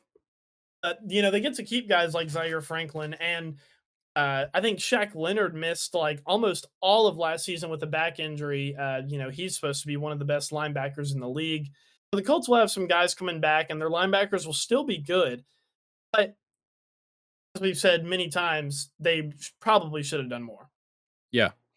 It's still sorry. Every time somebody says Shaq Leonard, it just throws me off, and then I just remember who that is. Yeah, he's that forgotten player that didn't. Well, it's because he changed his name. Down. What did his name used to be? Darius. Really? Yeah, he came into the league and he was fantastic, and he was called Darius Leonard. That's funny. I never knew that. Yeah. All right, we can move on though. The Kansas City Chiefs. They pick up former Jags right tackle Jawan Taylor, 4 years, 80 million. I think it's a fantastic move. The problem is he's most likely going to be playing left tackle, which is a position that he has only played when he was in college and it wasn't his primary position. And left tackle with the right-handed quarterback, that's a big deal. That's the blind spot. So the blind side. But I think he probably would be fine. Honestly, I he think he's so. kind of he's worked his way into becoming a great tackle in this league. Of course, he's very deserving of this 4-year, $80 million contract. I like this guy a lot. He's 25 years old, but this guy's actually never missed a game in his career, and that I think says a lot about tackles in this league. And he'll also with that contract, he'll still be 25 years old in like the first months of football coming back. So they've locked the guy up for pretty much all of the years that he'll be in his prime, probably. And I feel like that's going to be it's going to pay off well for this Chiefs team. Yeah, I just, it's a tough loss to lose Orlando Brown. Yeah, big loss. But they also bring in defensive end Tershawn Wharton, or they re signed him. Sorry. 1 year, $2 million. Not a big game changing move there. Yeah. Let's talk about the Chargers because I feel like I don't know. Okay, so there's some weird stuff going on with this Eric Kendricks pickup. So obviously, coming from the Vikings, inside linebacker Eric Kendricks signed a 2 year, $13.25 million deal. Last night, probably around like 1 a.m., right before I went to bed, I was just scrolling through all the NFL moves and news and stuff on Twitter, and I see a tweet. Somebody says it's some reporter. He texted Eric Kendricks about his contract situation. All that Eric Kendricks responded with was a picture of Prince, which would lead Really? people to think that he was going to stay in Minnesota, but he's not. I get up in the morning, go about my day, check it about midday, check the news. Eric Kendricks to the Chargers. And I'm like, that's weird. So, don't know what happened there.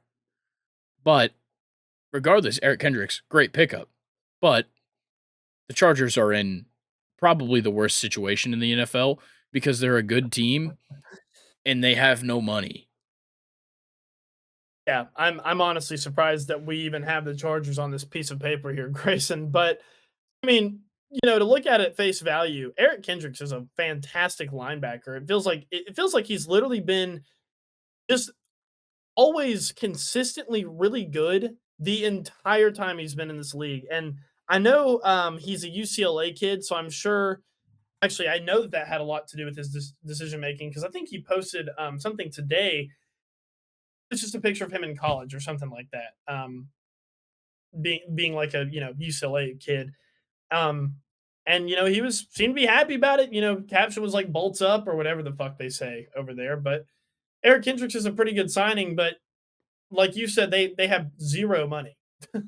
Yeah, it's just confusing. They also re signed backup quarterback Easton Stick, which I think is just a funny name Yeah, that's a good one. because, Easton Baseball Bat Company, Stick, nickname for a baseball bat. Whatever.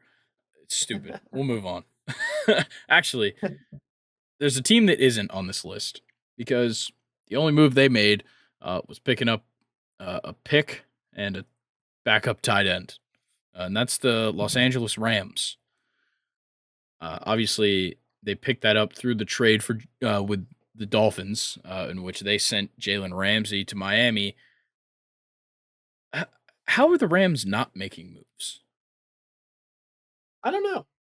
I mean, that's a super good question, and they're probably going to lose Bobby Wagner too. Yeah, like So they not need too some sure help. there. Yeah, and they want to trade Matthew Stafford. Yeah, They're open to it. I I think believe. they're trying to rebuild. I think I would even go as far as to say like a tank, Maybe. tank season. I don't know. I just feel like last year, obviously, nothing was going their way. And there's still plenty of good players on this roster. But if you look at the roster when they won the Super Bowl, compared to the roster they have right now, they have lost like 50% of those players. Yeah, that's insane. But knows how they'll look with Cooper Cup healthy again. I mean, they like you said, they have some good players, so maybe they're just kind of playing it safe this offseason. They're just kind of going to see what they can do with what they have and then go off of how next season goes. Yeah, we'll see. But let's talk about the Raiders. Made a ton of moves, some really good ones, um, some relatively insignificant ones as well. But I feel like the biggest one being Jimmy Garoppolo.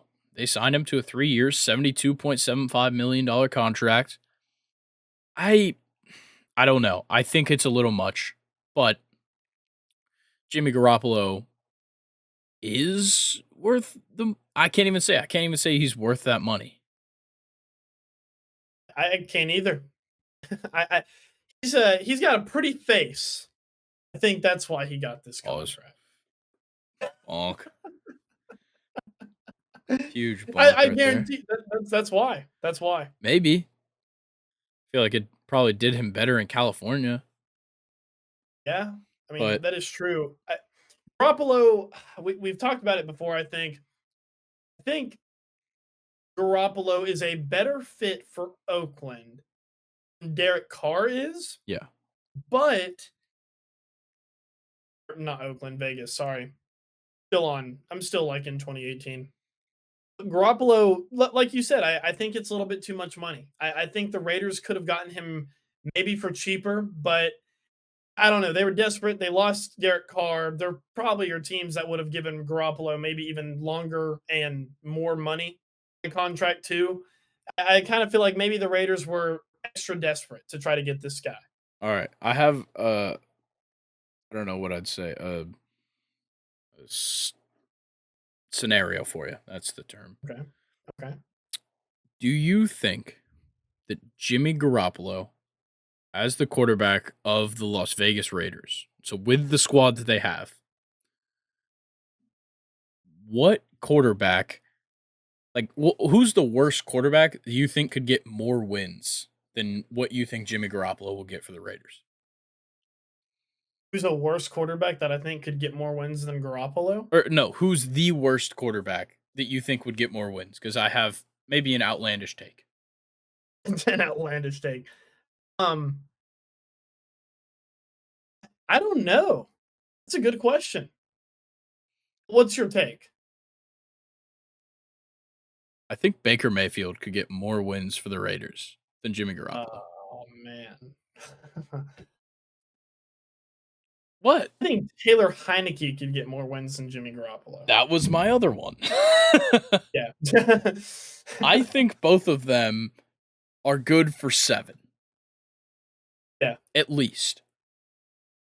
Obviously, Jimmy Garoppolo is consistent, but he's not a game changer. Luckily, there is game changers on this team that will make up the difference there. I think Jimmy Garoppolo, when it comes down to it, in a situation where your QB has to win you the game, let's say that they were in that situation every single time this next season. I think they win 7 games. Yeah. No, I actually will agree with that outlandish take there. Okay. I'm glad I'm not the only one thinking it because I don't value Jimmy Garoppolo this way. Yeah, actually, I'll give you 50-50. Not Baker Mayfield, but definitely Heineke. I think Heineke can get you more wins than Garoppolo. Dude, I don't know. I just have this weird thing about Baker Mayfield where I just think he's probably I think I rate him much better than he actually is. Is it Baker season? And I've already asked you this question, but is it Baker season for the Rams next year? Nah, it's Baker season for the Buccaneers. That would be kind of entertaining. Trust. Trust that. And Baker Mayfield with warm weather, dude. I wouldn't want to be his caretaker. He certainly needs one. Yeah. All right, let's talk about the rest of the Raiders moves though. Great move here. They pick up Patriots wide receiver Jacoby Myers, 3 years, $33 million. I think that's a fantastic move because it just adds to this offense just a little bit more. Obviously, you already have your wide receiver one of the best wide receivers in the league in Devontae Adams. But after that, there's kind of a significant drop off, especially foreshadowing here. You lost Darren Waller, and R.I.P. yeah, that's a tough loss there. But you lost Darren Waller, so realistically, your second best wide receiver is Mac Hollins or Hunter Renfro, Yeah, kind of between the two. I'd certainly take Jacoby Myers for 11 a year over. I would too. With what we've seen with Jacoby Myers of the Patriots is, I'll just summarize it in this way. That's a dude on the Patriots who had a lot of talent, but with the Patriots and the way that they were set up they were a team that had a shaky quarterback and zero wide receivers. They were asking way too much of Jacoby Myers, and he just couldn't fill those shoes yet in his career. Now he gets to sit behind Devontae Adams, have a lot of pressure taken off of him. I seriously think he will flourish under this Raiders offense. I think this is like, honestly, out of this entire list, probably like top two most underrated pickups. Yeah, I think it's one of the best pickups, especially with how thin the wide receiver class is in free agency this season.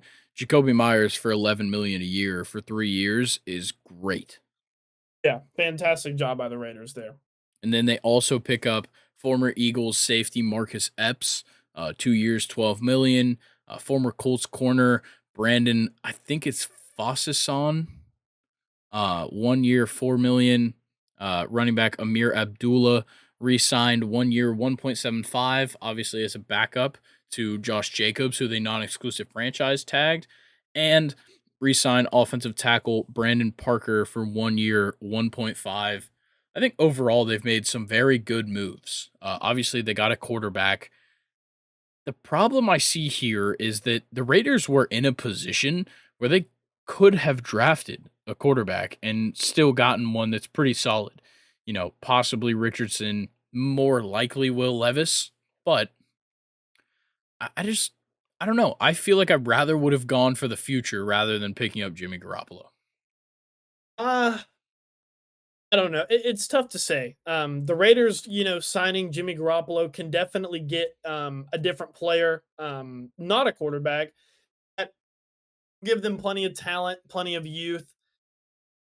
I don't know. I see your argument, but I also see what the Raiders did too. I don't know. That's a tough one to comment on. All right, well, we can see how it plays out. Let's talk about the Dolphins, though. I feel like they've sneakily had some solid pickups. They pick up former Titans linebacker David Long, 2 years, 11 million. But the pickup I'm much more interested in is signing Mike White as their backup quarterback, 2 years, 8 million. Let me tell you a little fun fact here. Tua Tagovailoa is not going to play a ton of football next year. Mike White is. Where's your time machine, Grayson? I don't know. You're gonna have to come find it I because I just look. I can't trust Tua to stay on the field. I can trust that Mike White is fucking dog, and he's gonna go out there whenever he gets the opportunity and just try and beat the shit out of you. am so glad that you had a kind of a hot take about Mike White because I also have a hot take about Mike White. Mike White is obviously like 20 times better than Skylar Thompson. Last season in the playoffs, you had the Dolphins and the Bills, and the Dolphins kept that game close with Skylar Thompson. If Mike White plays that game, the Bills are out. That's the kind of quarterback that you're going to get with Mike White here. I absolutely loved this quarterback pickup here. Yeah, I honestly, as insignificant as it seems to pick up a backup quarterback, I think it was probably their second best acquisition of the offseason so far and their best in free agency.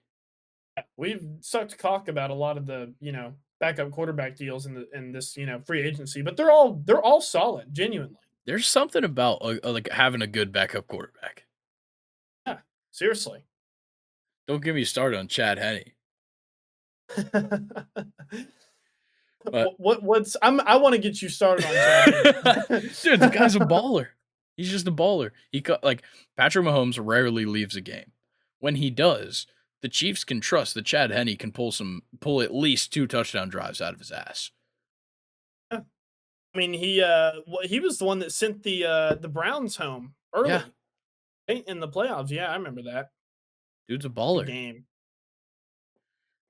They did bring back the Dolphins. They brought back both of their running backs. Raheem Mostert re-signs 2 years, 5.6. They also re-signed Jeff Wilson. And look, I think both of these are good moves. I don't know. I feel like they needed a different look at running back. That's exactly what I was gonna say. These are good moves, keeping your former running backs still on the team. Of course, these are guys that have shown talent here and there. I think what would have been best for the Dolphins here, especially in a absolutely loaded free agent running back class, re-sign only one of these guys and then go big somewhere else. I mean, you have dudes like Miles Sanders and Jamal Williams who are still free agents, but instead you're bringing back two guys that only got you worse than mediocrity, in my opinion. So I don't know. Yeah, We'll just have dude. to see how that plays out. But it would have been nice to see them go more aggressive, go more box office at running back. I think it should have been Mostert and Jamal Williams. Yeah. You got a speed guy and your goal line guy. Yeah, I think that those two would work off of each other perfectly. It would be like, how do I say this? It'd be like Walmart, Aaron Jones, and AJ Dillon. Damn. But I mean, you're Mainly right. because of Mostert. Yeah. Because Mostert cannot compare to Aaron Jones. No. Dang, Mostert, he's one of those guys, man. Everybody thought he was gonna be crazy. I think everybody Absolutely thinks that crazy. about every 49ers average running back that they've had the past 4 years. Yeah. I mean, literally. Elijah Mitchell in the same boat, I feel like. Yeah. Elijah Mitchell, Tevin Coleman when he went there just Yep. doesn't work. They were the one they also brought in Jerick McKinnon, Yeah. signed Didn't him to a work big either. deal. Yeah, it didn't work there. All right. Well, they also re-signed Duke Riley, former Falcon. 2 years, 5 million. It's a decent pickup. I don't think Duke Riley's all that good, so I'm glad he didn't get paid very much. And then, Good on. big deal is that they traded for Jalen Ramsey, and that's huge. And Tyreek Hill Right. tweeted something about like practice is going to be fun this year. Jalen Waddle and Tyreek Hill versus Xavier Howard and Jalen Ramsey. I would just like to watch that. Yeah. I mean, shit. That just sounds awesome. Looks like we're taking a trip to Miami in the summer. Second and short to Miami? Spring training? Dude, we'd get in trouble. Would get in trouble.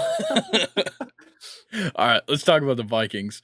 So, not a lot of moves here, but they pick up Ravens pretty much third string tight end, Josh Oliver, 3 years, 21 million. That's I'm kind of surprised they went relatively long term here on this tight end acquisition. Me too. You just picked up Hawkinson, who's probably, I mean, easily top five, arguably top three. Josh Oliver, he's just someone that'll sit behind him. But like you said, I feel like for a tight end too, a little bit, maybe even too much and too long here. Yeah, I agree. 7 million's not ridiculous, but for a guy who did not get a ton of playing time, obviously behind Mark Andrews and Isaiah likely played really well. There was no spot for him in Baltimore, but that's it just seems like too much. Yeah, I agree with you. They did pick up former Saints defensive end Marcus Davenport, 1 year, 13 million. It's going to help the pass rush a little bit. Once again, another guy the Saints lost, which is just crazy. Like I kind of want to go back and just look through all of the guys that came from the Saints that went to other places.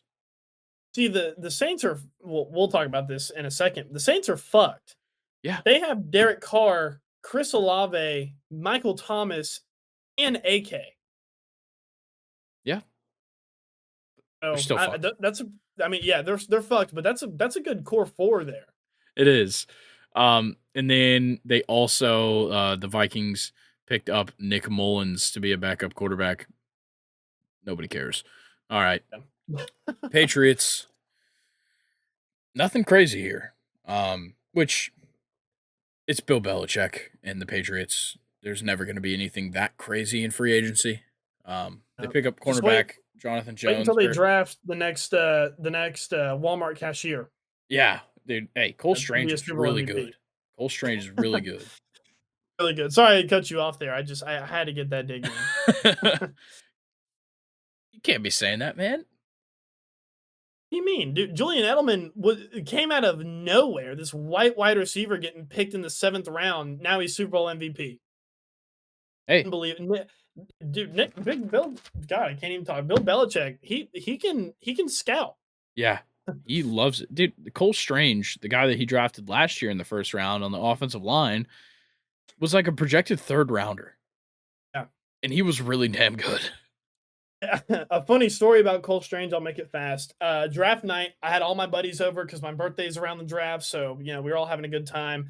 Um, so the Cole Strange pick happened like it happened before we saw it on TV, and our friend Gavin, who's a Patriots fan, we all knew the pick, but he didn't, and we went in the kitchen and watched him in the living room react to this pick with like water in our mouths. Let's just say no one held the water watching Gavin's reaction to Cole Strange out of like Chattanooga Yep, in the first round. And I mean, lo and behold, Belichick did it again, and he played amazing. dude. Belichick is so damn good at just finding guys. Yeah, he's crazy at it. But yeah, so they they re-signed Jonathan Jones at corner, 2 years, 19 million. Great move. Solid corner, decent money, no problems with it at all. Yeah, I really like this move. 2 years, $19 million for a guy who got 4 picks last year, which is the most in his career. I love that. Jonathan Jones he's very talented. He's young, and he knows how to find the ball. Yeah, And and that's what the then Patriots got here. they also re-signed inside linebacker Raekwon McMillan, 1 year, 1.6, and offensive guard James Ferentz to a 1 year deal. It's not surprising that the Patriots aren't going out and diving into free agency. Yeah, not at all. I mean, this is typical of them. This is what we expect of them. But gotta pay attention to what they do because next thing you know, Tom Brady's winning. The next Tom Brady's winning 8 Super Bowls with Bill Belichick. So Or your pay tight end is attention. committing murder. Whoa! Got to be careful. It could happen. It could happen. You're right. You don't want it to happen twice because then that's a culture problem. Yeah, honestly, Bill Belichick. How did he bring Aaron Hernandez into the NFL, man? How did he not see it coming? He sees it coming all the time. How did he not see Aaron Hernandez, man? Hey, man, it just takes one thing. All right, we're moving on. That we somehow managed to fit the crime segment into a podcast without crime. We do it every time. Yeah, all right. Well, let's talk about the Saints. Obviously, the big deal, Derek Carr.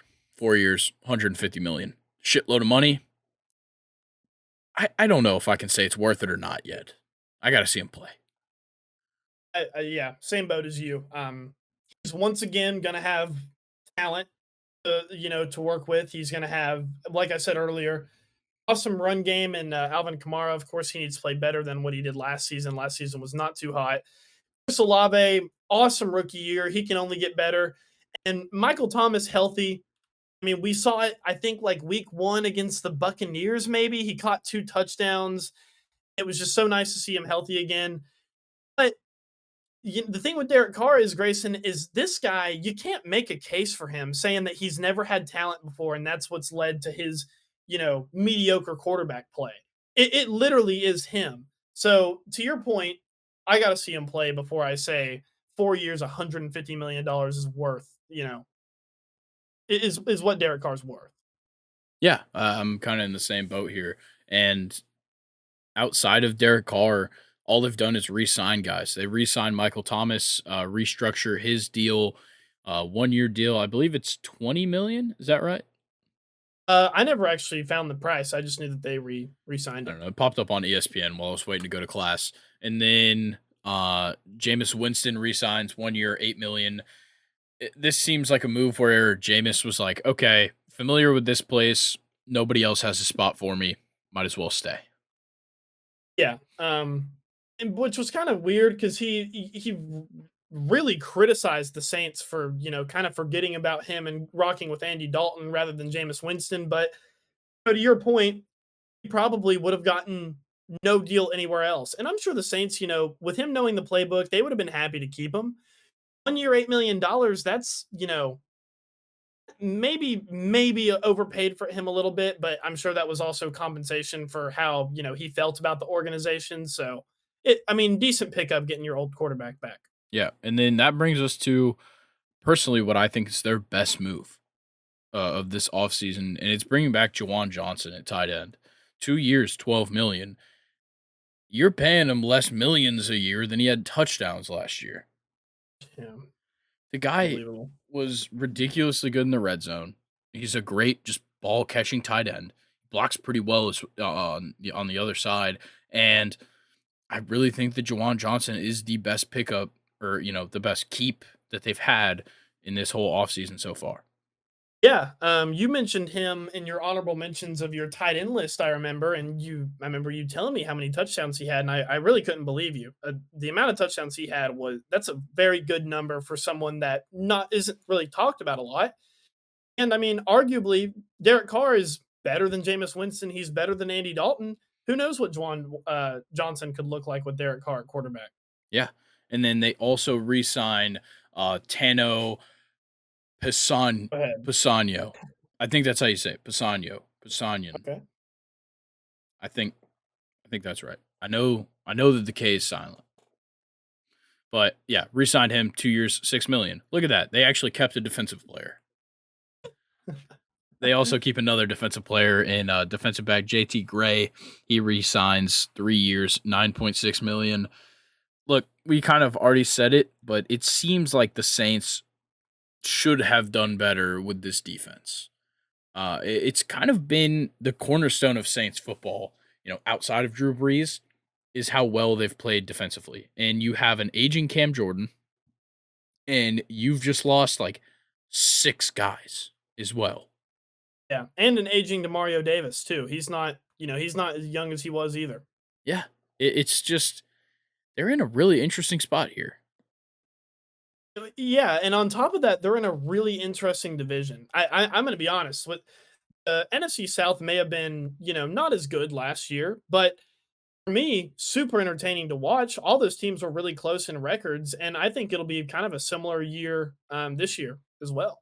Yeah, I don't know, man. The NFC South is so weird because like now, from the way it looks, the Panthers and the Falcons are the two teams contending. Like that's something that hasn't happened since it was like Cam Newton versus Matt Ryan in 2015 and 2016. Yeah, that's true. And Drew Brees was there too. But yeah, it's a weird division, man, and it just keeps changing. Yeah, that's the thing is like NFC South. It's like nothing's constant. Even if you're a massive player that you would think would get locked up on long term deals, you have guys in the NFC South that are just constantly coming and going. I feel like, and it's a strange division, and I can't wait to watch it next season. I think it'll play out really interesting. Yeah. All right, let's talk about the Giants. I'll go through all this and then I'll tell everybody about what I said to Luke earlier. So obviously they signed Daniel Jones, 4 years, $160 million. He deserves the money. It's a little bit much. We've gone over this before. Non-exclusive franchise tag on Saquon, stupid. Should have signed him. Should have figured out something. But pick up. I'm pretty sure it is O Carrick. Bobby O'Carrick. I'm gonna go with that one. 4 years, 40 million. Huge, huge, huge, huge pickup at linebacker for them. I think this is a big impact play here on the defensive side, alongside picking up former Bucks defensive tackle Raheem Nunez Roches for 3 years, 12 million. You bolstered the defense just a little bit while making offensive additions. They bring back longtime Giant Sterling Shepard 1 year, 1.3 million. You re-sign Matt Breida, your backup running back, and the big part of today, they traded a third round pick and got Darren Waller in exchange. Yeah, the Raiders literally dude tore his fucking hamstring once, and they just said, "Okay, see ya." Literally, Yeah, I that don't understand that one. I don't either, but the Giants have made some great moves. Yeah, the one that I have the most notes on here though is I think it's because all right, I'm gonna trace my finger and sound this out. Okereke. I'm almost certain that's what it is, especially off of memory too. But anyway, Bobby Okereke, 4 years, $40 million. Look, the Colts had two guys I want to say in the top 10 last year in tackles. One of them was Zaire Franklin, one of their linebackers. The other one, who I think was the guy in 10th place, was Bobby Okereke. And the Giants are getting him for only $10 million a year. I think Okereke could have gone somewhere else and gotten a really, really hefty, nice contract, but he goes to New York and for relatively cheap, and he is joining a team that is picking up some speed fast, Grayson. All right, I just looked at the pronunciation. It's Okaruke or Okaruke. Okereke. Okereke, got it. But yes, I agree. I think that he was a fantastic addition, a great player, really. Pretty young guy, only 26. Will turn 27 in the off season, but 4 years, it's going to put him just into his 30s. Um, I think it's a fantastic pickup. He played very well for the Colts. 10 million a year, pretty good deal. I really like that move. I think it's one of their best outside of picking up Darren Waller. Yeah, no, 100%. That's a I would say that that one is probably my most underrated. That would be my favorite pickup of this whole offseason, I think. All right. Well, let me just tell everybody what I said earlier to Luke. And I want everybody to know that I fully believe this take. And I honestly might even go as far to say is that I want it to happen. I think that with the moves that they've made this season, they will win the NFC Beast and they will make the NFC Championship. I don't think they'll win it, but I think they could make it. Damn, that's a hot take. I I just look, I was super high on them last year.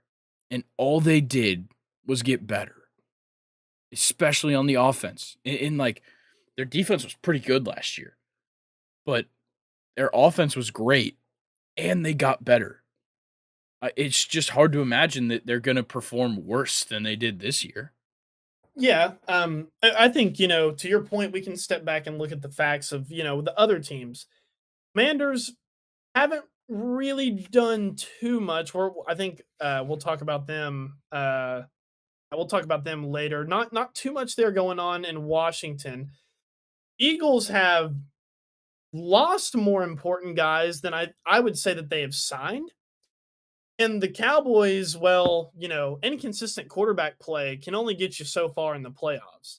The Giants look like the most promising and have had so far, I think, a better offseason.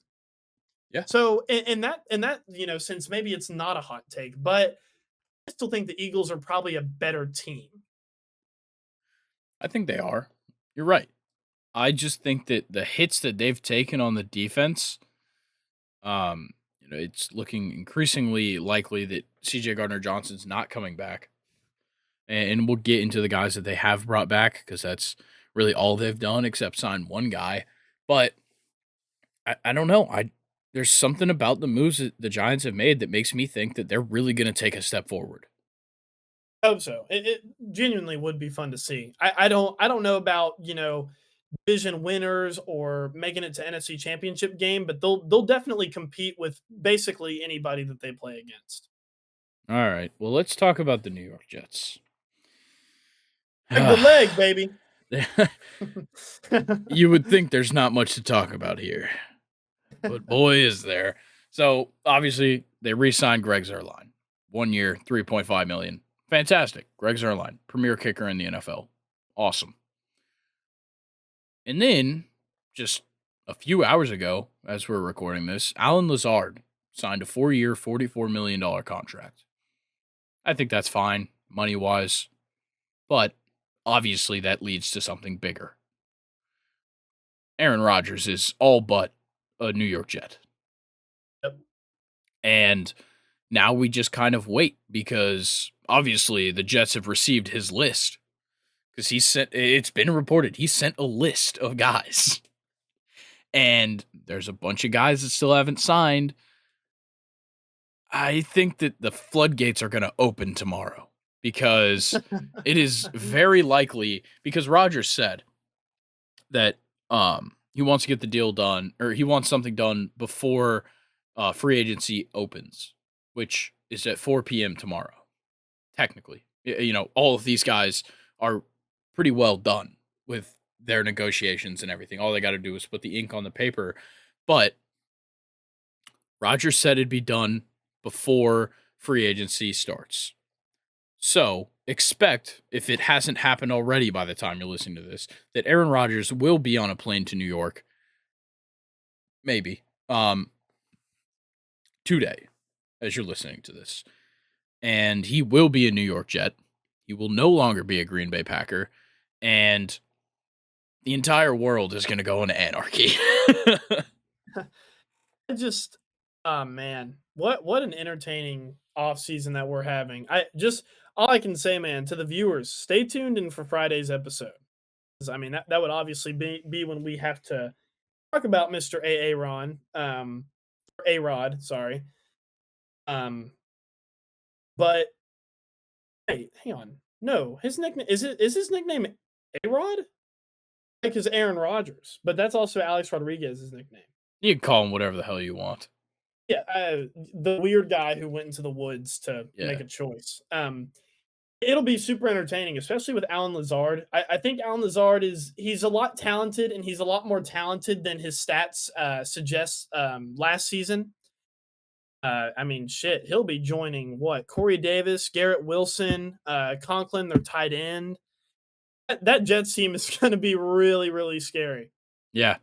And, speaking of all the guys that are already there, Sauce Gardner put out a YouTube video, a little vlog of him, Brees Hall, and Garrett Wilson in Sauce Gardner's backyard, burning the cheesehead. Wow. And it was pretty good. Some pretty good content there. I watched the whole video; it was very funny. But yeah, it's done and dusted. Aaron Rodgers is a Jet. I don't care that the news isn't official. We don't report on rumors here. Aaron Rodgers is a Jet. I don't care. It's I so don't it's care either. so official. Yeah.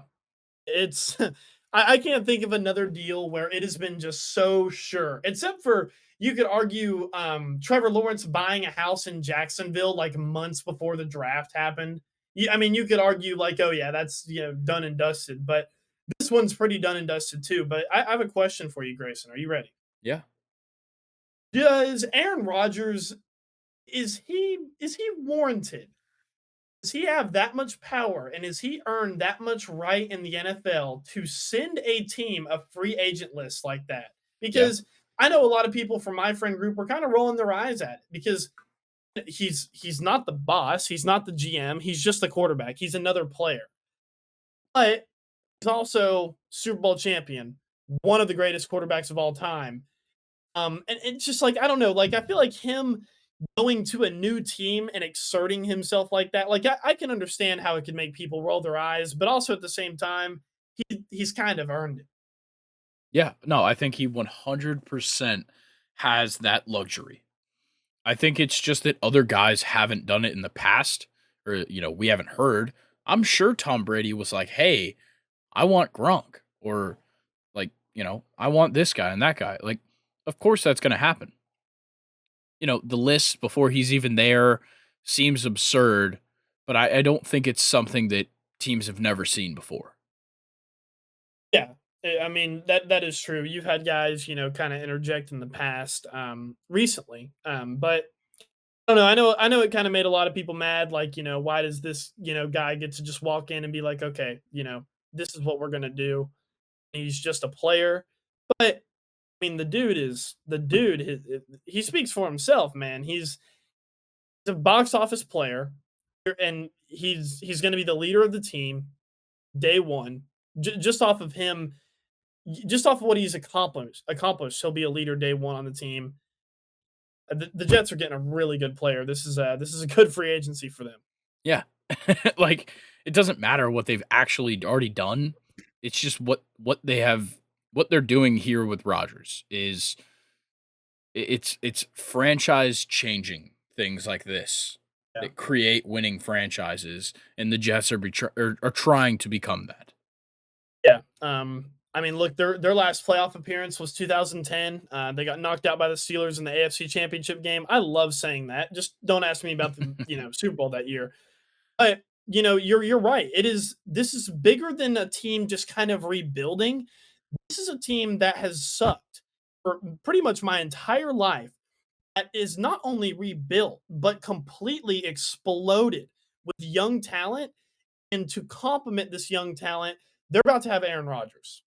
Yeah, Unbelievable. It is culture changing. it's crazy. And what's crazier is that Zach Wilson's bitch ass is going to be his backup. I can't think of somebody who needed Aaron Rodgers ahead of them more than Zach Wilson.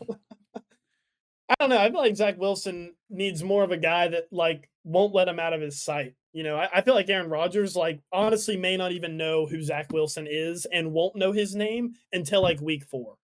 That's the best part.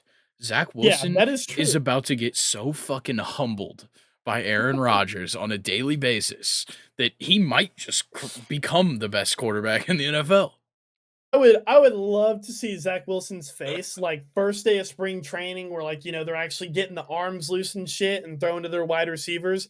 Imagine Zach Wilson's face just watching Aaron Rodgers sling a football to the Yeah, receivers that he could never complete passes to. Priceless. Maybe I maybe we should go see Miami spring training and Jet spring training. Make 2 dude, trips. fuck it, because all I want to see is the moment that Zach Wilson walks up and he's like, "Aaron, I'm so glad you're here," and Aaron's like, "Who the fuck are you?" Give me a water, kid. Like, Love it. I pray that Aaron Rodgers just turns Zach Wilson into, like, this, like, hard-nosed, like, fucking dog. That would be cool. But I also think it would be hilarious if Zach Wilson just continues to suck for the rest of his career. Yeah, that would also be deserved and funny. Yeah. Alright, let's talk about the Eagles. We spent plenty of time there talking about Rodgers. So, the Eagles just re-signed a bunch of guys and picked up Rashad Penny. Yeah. Jason Kelsey coming back that's really cool, for even fans of not the Philadelphia Eagles. Jason Kelsey, sick pickup. I mean, so glad to have him back for at least one more year. Pre-recording, Grace and I kind of just going over some stuff. I thought that it may be a little bit too much money for Jason Kelsey, with his age and everything, but hey, he's still a top caliber center. I'm not dogging on him for that.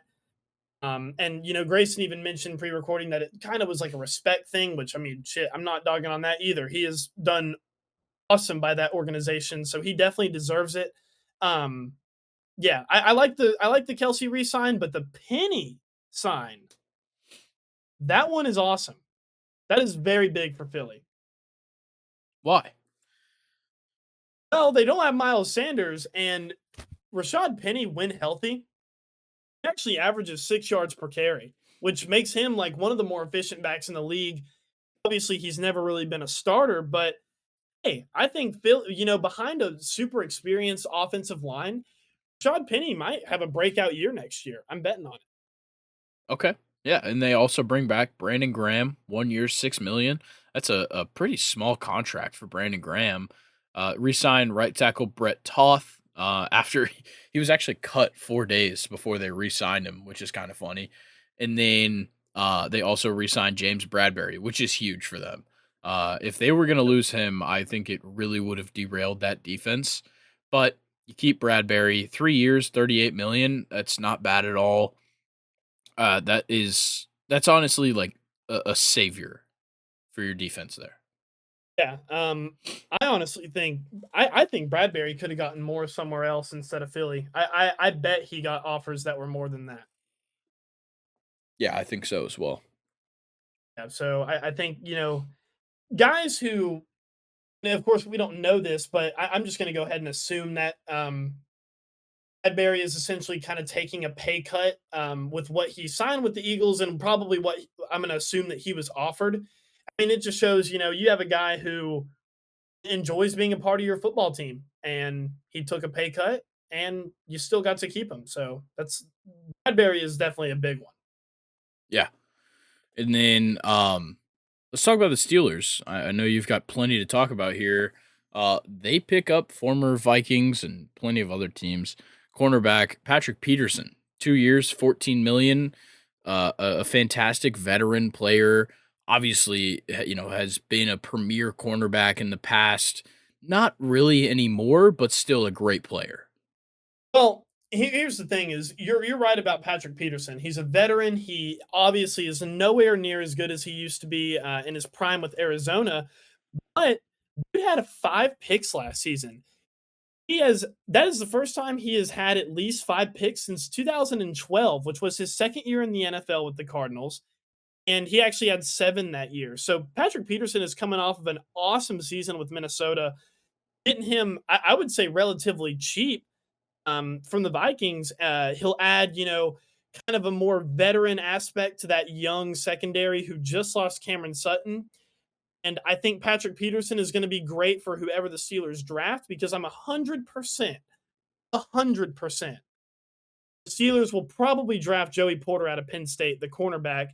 I think Patrick Peterson, and I think this signing even signifies that they want a veteran that will, kind of nurture and develop a cornerback one, which the Steelers haven't had a cornerback one since like 2014. So I'm excited about the Steelers offseason. Patrick Peterson, wonderful, wonderful A+ signing for the Steelers. Yeah. And then they also sign former Jets offensive guard Nate Herbig, 2 years, 8 million. Pretty cheap offensive guard there. Just trying to help out that offensive line that kind of struggled last year.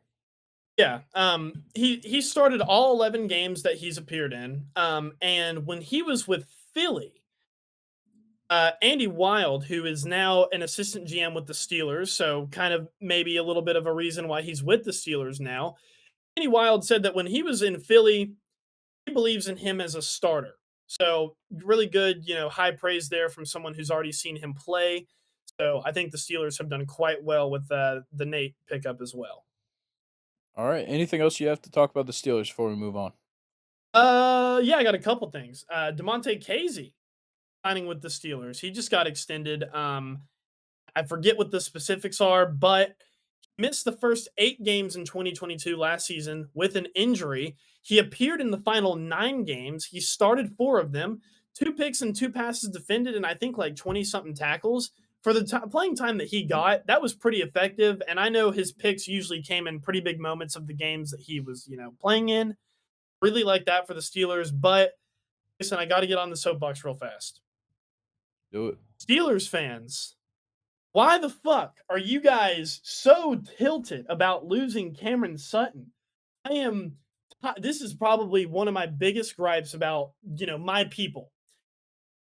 I don't understand why we have settled for cornerback 2s and 3s since 2014 or 13, whenever Ike Taylor's last season was. We have never, in a league full of shutdown corners and us being a defensive traditional, we're defensive minded team, the Steelers have never had a good cornerback. And it's always bothered me because we'll lose guys like Artie Burns and, other guys like him that are mediocre. And Steelers fans are just so tore up about it. And it really, it grinds my gears, man. And I think, of course, Artie Burns wasn't a good example, but you guys get what I'm saying. Patrick Peterson is a wonderful signing, and whoever the Steelers draft, they need to be our cornerback one. They absolutely have to. Well, they need to be our cornerback one, but they need to actually develop into that guy, that stud. And I think that's what the Steelers have been missing for pretty much all the time I've been following NFL football. So don't be mad about Cameron Sutton, man. Look forward to the draft when we'll probably get Joey Porter Jr. and Patrick Peterson. He's coming off of an awesome season with the Vikings. So things are looking up for the Steelers. Forget about Cameron Sutton. We love Cameron Sutton, but forget about Cameron Sutton. All right. Thank you. I Sorry. That I was long, but no, I very much agreed with a lot of the things you said. Let's talk about the Seahawks, though. Former Broncos defensive end Draymond Jones. They signed him 3 years, $51.53 million. That's a big contract there, and I think he's pretty deserving of it. Draymond Jones was fantastic last year for the Broncos. yeah, and he's joining a very young, talented team. I've seen, a lot of mock drafts with the Seahawks taking an edge. I don't know. I guess it's not really a thing anymore for them, but who knows? This Seahawks team is going to be dangerous regardless, and Jamont Jones just adds to that. Yeah, big one. And then, of course, something that happened just a little, probably like a week or two ago. Geno Smith re-signing 3 years, $75 million, max value of 105 with incentives. I think that these are two great moves. I think Seahawks really don't need to do much else. Exactly. They already have what they're sitting good in the draft too, aren't they? Yeah, they've got the fifth overall pick. There you go. The Seahawks. I honestly, all of your front office go on vacation. It's only up from here, boys. Yeah. All right, let's talk about the 49ers because they probably made one of the best moves of the offseason, would you say? And Javon Hargrave, Yeah. yeah, very deserving that contract too. Yeah, 4 years, 84 million. I believe this makes him the second highest defensive tackle behind, of course, Aaron Donald. But look, he deserves it. 100% deserves the money. Javon Hargrave was absolutely fantastic last year in Philly. Yeah, I mean, just when you thought that Niners defense couldn't get more scary, they go and throw in a $84 million defensive tackle in that team. That's going to be just it'll be overkill. Yeah. Good luck running the ball. Good luck passing the ball. And that's really all I got to say about this 49ers defense. Javon Hargrave, very underrated defensive tackle, super deserving of $84 million. And the fact that he's going on the 49ers, Grayson, is just damn terrifying. Yeah. 11 sacks last season. That was tied for 14th in the league on the league's highest sack total team with the Eagles. Like, this is a fantastic pickup. Javon Hargrave is so good, and putting him on the same line as Joey Bosa is just unfair. Absolutely unfair.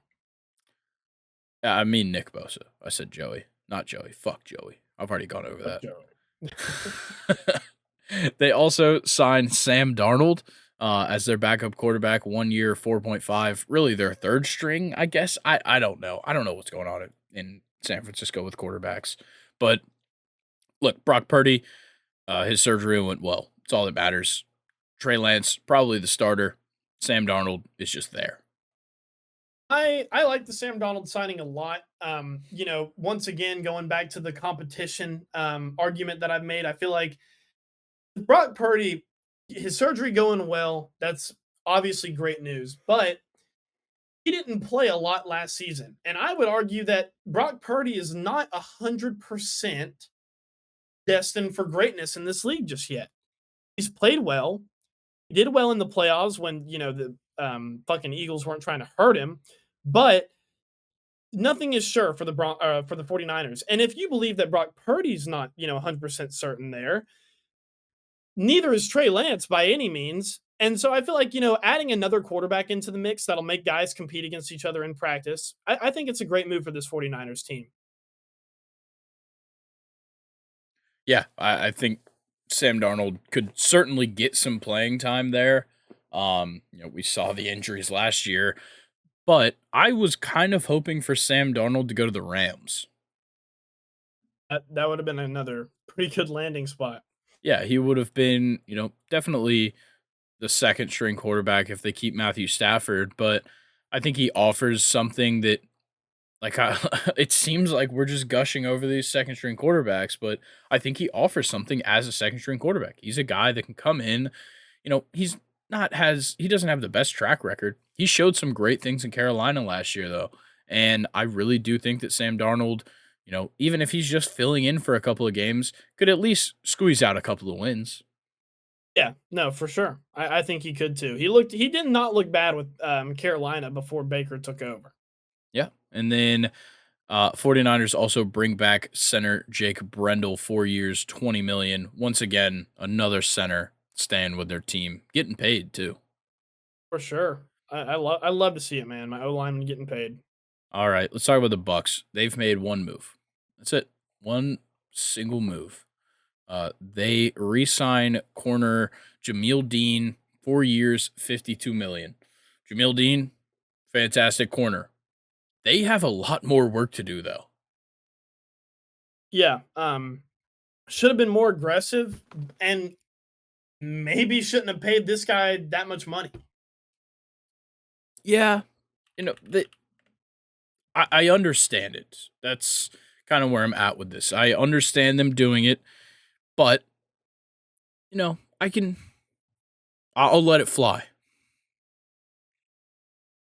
I like it. I mean, I think it's cool to see cornerbacks get contracts like this, but Jamel Dean is not someone that I'm very familiar with, to be honest with you. So I'm not too sure if not to say that if Luke Morozic doesn't know who the player is, they don't deserve to get paid. It's just like I don't know. It's kind of just weird to see that 4 year $52 million went to Jamel Dean out of everybody. But hey, I hope it goes well for him. But to your point, the Buccaneers they got to do a lot more than just re-sign a cornerback.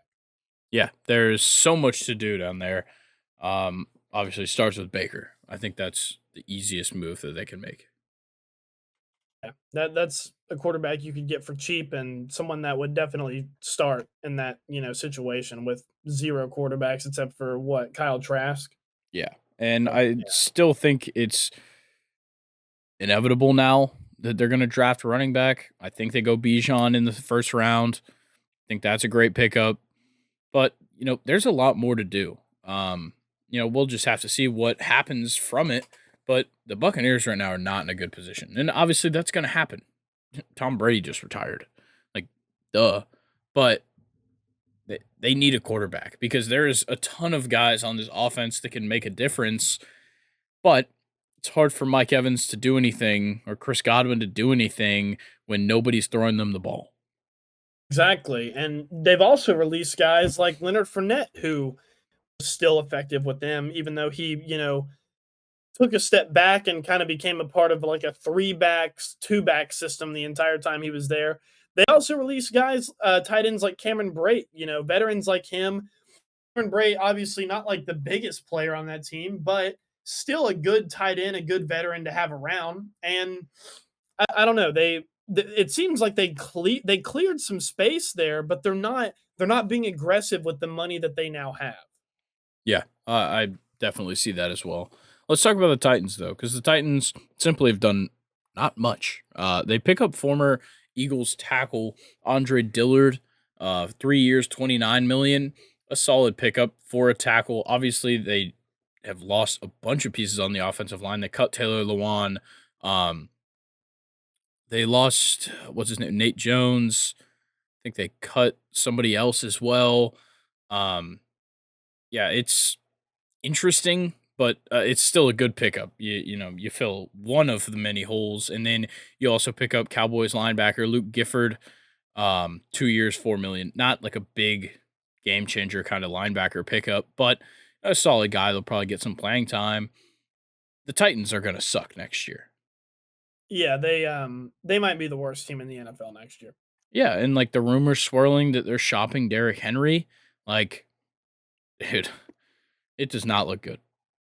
Yeah, I mean that the organization that's shopping Derrick Henry is the same organization that said that Tannehill is going to be their starting quarterback, and they're fine with it.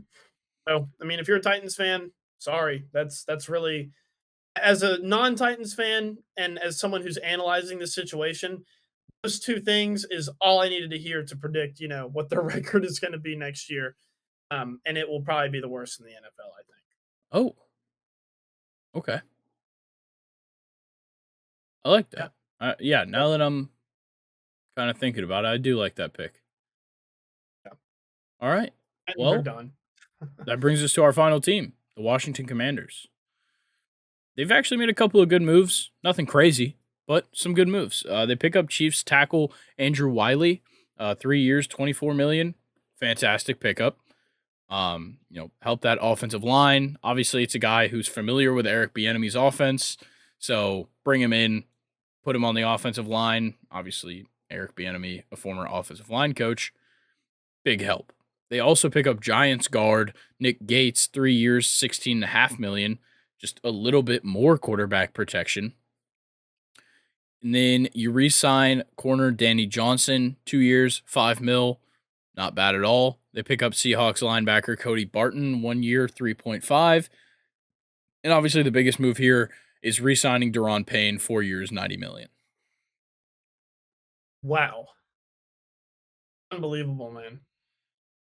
Yeah, I think this is a pretty productive offseason here for the Commanders. Obviously, quarterback, probably like to see something there, but, Sam Howell must be the guy. Yeah, it would be just interesting to see Sam Howell play, but back to Deron Payne, man. Another defensive lineman, interior lineman that is getting a hefty contract. I love it, man. This Yeah, Commanders offensive or not offensive line, defensive line. You got Deron Payne. Um, oh my God, why can't I Chase not think Young. of his name? Chase Young, thank you, and Montez Sweat. I mean, they've always had a good defensive line. For it seems like since they've drafted. I just blanked on his name, and you just told me. Chase Young. Chase Young, thank you. Really good defensive line there. They're locking up one of those pieces, for a while. I like where the Commanders are going. Quarterback still up in the air, but hey, aside if you forget about quarterback, pretty damn good offseason. Yeah, and I don't think they're in any type of urgency to get a quarterback. Sam Howell was a big NFL prospect at UNC. He, had a difficult senior year, goes into the draft, goes a little bit later than most expected, ends up on the Commanders, started a couple of games right there at the end of the season last year. They're going to give him his opportunity, and I don't blame them for it. Yeah. Yes. All I right. like it. Let's talk about a couple of guys that are still on the market. Some big names still to go. Obviously, Orlando Brown from the Chiefs. He is probably going to get a giant contract. I think so too. Definitely deserving of one. And I think there are a lot of teams that have a lot of money to throw around at their O line. So I think he'll be signed pretty soon and he'll get a very, very, very big deal. Yeah, I think in my mind, the place he should be going, and maybe they already have a guy that they like there, but the Bears. They've got a ton of I was cap actually space. in the They, same thing. yeah, I think ton of cap space. You need to protect Justin Fields. Orlando Brown certainly does that.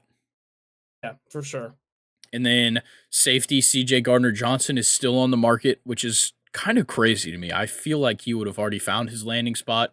We already talked about him possibly going to the Bengals. He's linked with a couple of other teams as well. He could still go back to Philly. That's still in the books, but I don't see it happening at this point. I don't see it happening too, but this dude is a dog. He was a pick machine last year. He ended up with 6, which is, I mean, way more than he's ever had, I think, in his entire playing career. I think he was actually tied for pick leader. I want to say, Yeah, that yeah, sounds. he was tied Yeah. with Minka. So solid player. Wherever he goes, he's definitely got a lot of leverage from last season. To get a pretty hefty safety contract. So we'll definitely be paying attention to see where he goes. But I'm thinking Cincinnati. All right. Probably the biggest name here, and kind of the biggest story is Odell. He held a private workout in the past week. Tons of teams were there checking him out, seeing what's up. Apparently, he wants 20 to 25 a year. That's a lot of money, but at the same time, like it's Odell. People are raving, like the people that were at his private workout are raving about. He looks stronger. He looks bigger. He's obviously still a skillful, talented wide receiver. It's just what he brings along seems to be what holds a lot of teams up now. Yeah, I think it was a couple months ago. What was that really weird thing going on with him where he was like drugged up on a plane or he was like unresponsive, like kind of like half consciousness sort of thing? Remember hearing about that? Yeah, and like he started yelling at people on the plane. Yeah, very very strange there, and I'm sure that is a another reason on top of his Super Bowl injury, kind of keeping him as one of the players that's left. But I think there are a couple teams that could use a wide receiver. Obviously, not the Bears anymore. I know I may have said it on the podcast that I liked Odell going to the Bears, but I don't really think that that's going to be a possibility anymore. I still like Baltimore Yep. for Odell, but who knows with Lamar Jackson? I honestly I can't even predict anything that the Ravens are going to do anymore because that situation is just very weird. But just kind of like if I take out all kind of like constraints, Odell to Baltimore would just be so sick. Yeah, I think that's a fantastic move. It makes the most sense. It's a spot where he could certainly go. The problem here is how much money you're going to have to put into Lamar, and will that affect how much money you could offer Odell? I think it obviously would. Yeah. Sure. So we'll just have to play that one by ear. I think Odell is fine with waiting to find a place where he's going to get paid. Yeah, I agree. I mean, he's already waited long enough. I don't really sense that there's a urgency for him to sign because I feel like he probably would have already signed with someone immediately, like probably before he was even cleared to play football again. Honestly, if he was eager, I think he's just kind of enjoying life, hearing it out. But he definitely still wants to play. I know I've heard him say that he just wants to find somewhere where he can settle down instead of team hopping. Um, so I don't know. it'd be it'd be kind of interesting to see where Odell's going to go. Personally, I don't think whoever he signs for, I think he'd probably just end up moving teams again. Yeah, I don't think he has the merit to ask for a long-term deal. Yeah, I don't think he does either. And, with the recent history, there's, nothing backing him up for it. So, yeah, I think Odell is in an interesting situation. Do I think he's still a great wide receiver? Of course. He hasn't lost that skill. It's just the, obviously the injury is a big thing, but it's just who Odell Beckham is. I'm not saying he's like a bad guy to have on your team because I don't think he's like that locker room cancer labeled kind of guy that, some people have been given that label. I don't think Odell is that way. I just think that he is a personality that we don't see often in the NFL. Yeah, I agree. And on top of that, you're coming on your guy. You have a guy coming off of an ACL injury. Really wasn't that effective with the Browns. And he's 30 years old and wants $20 million.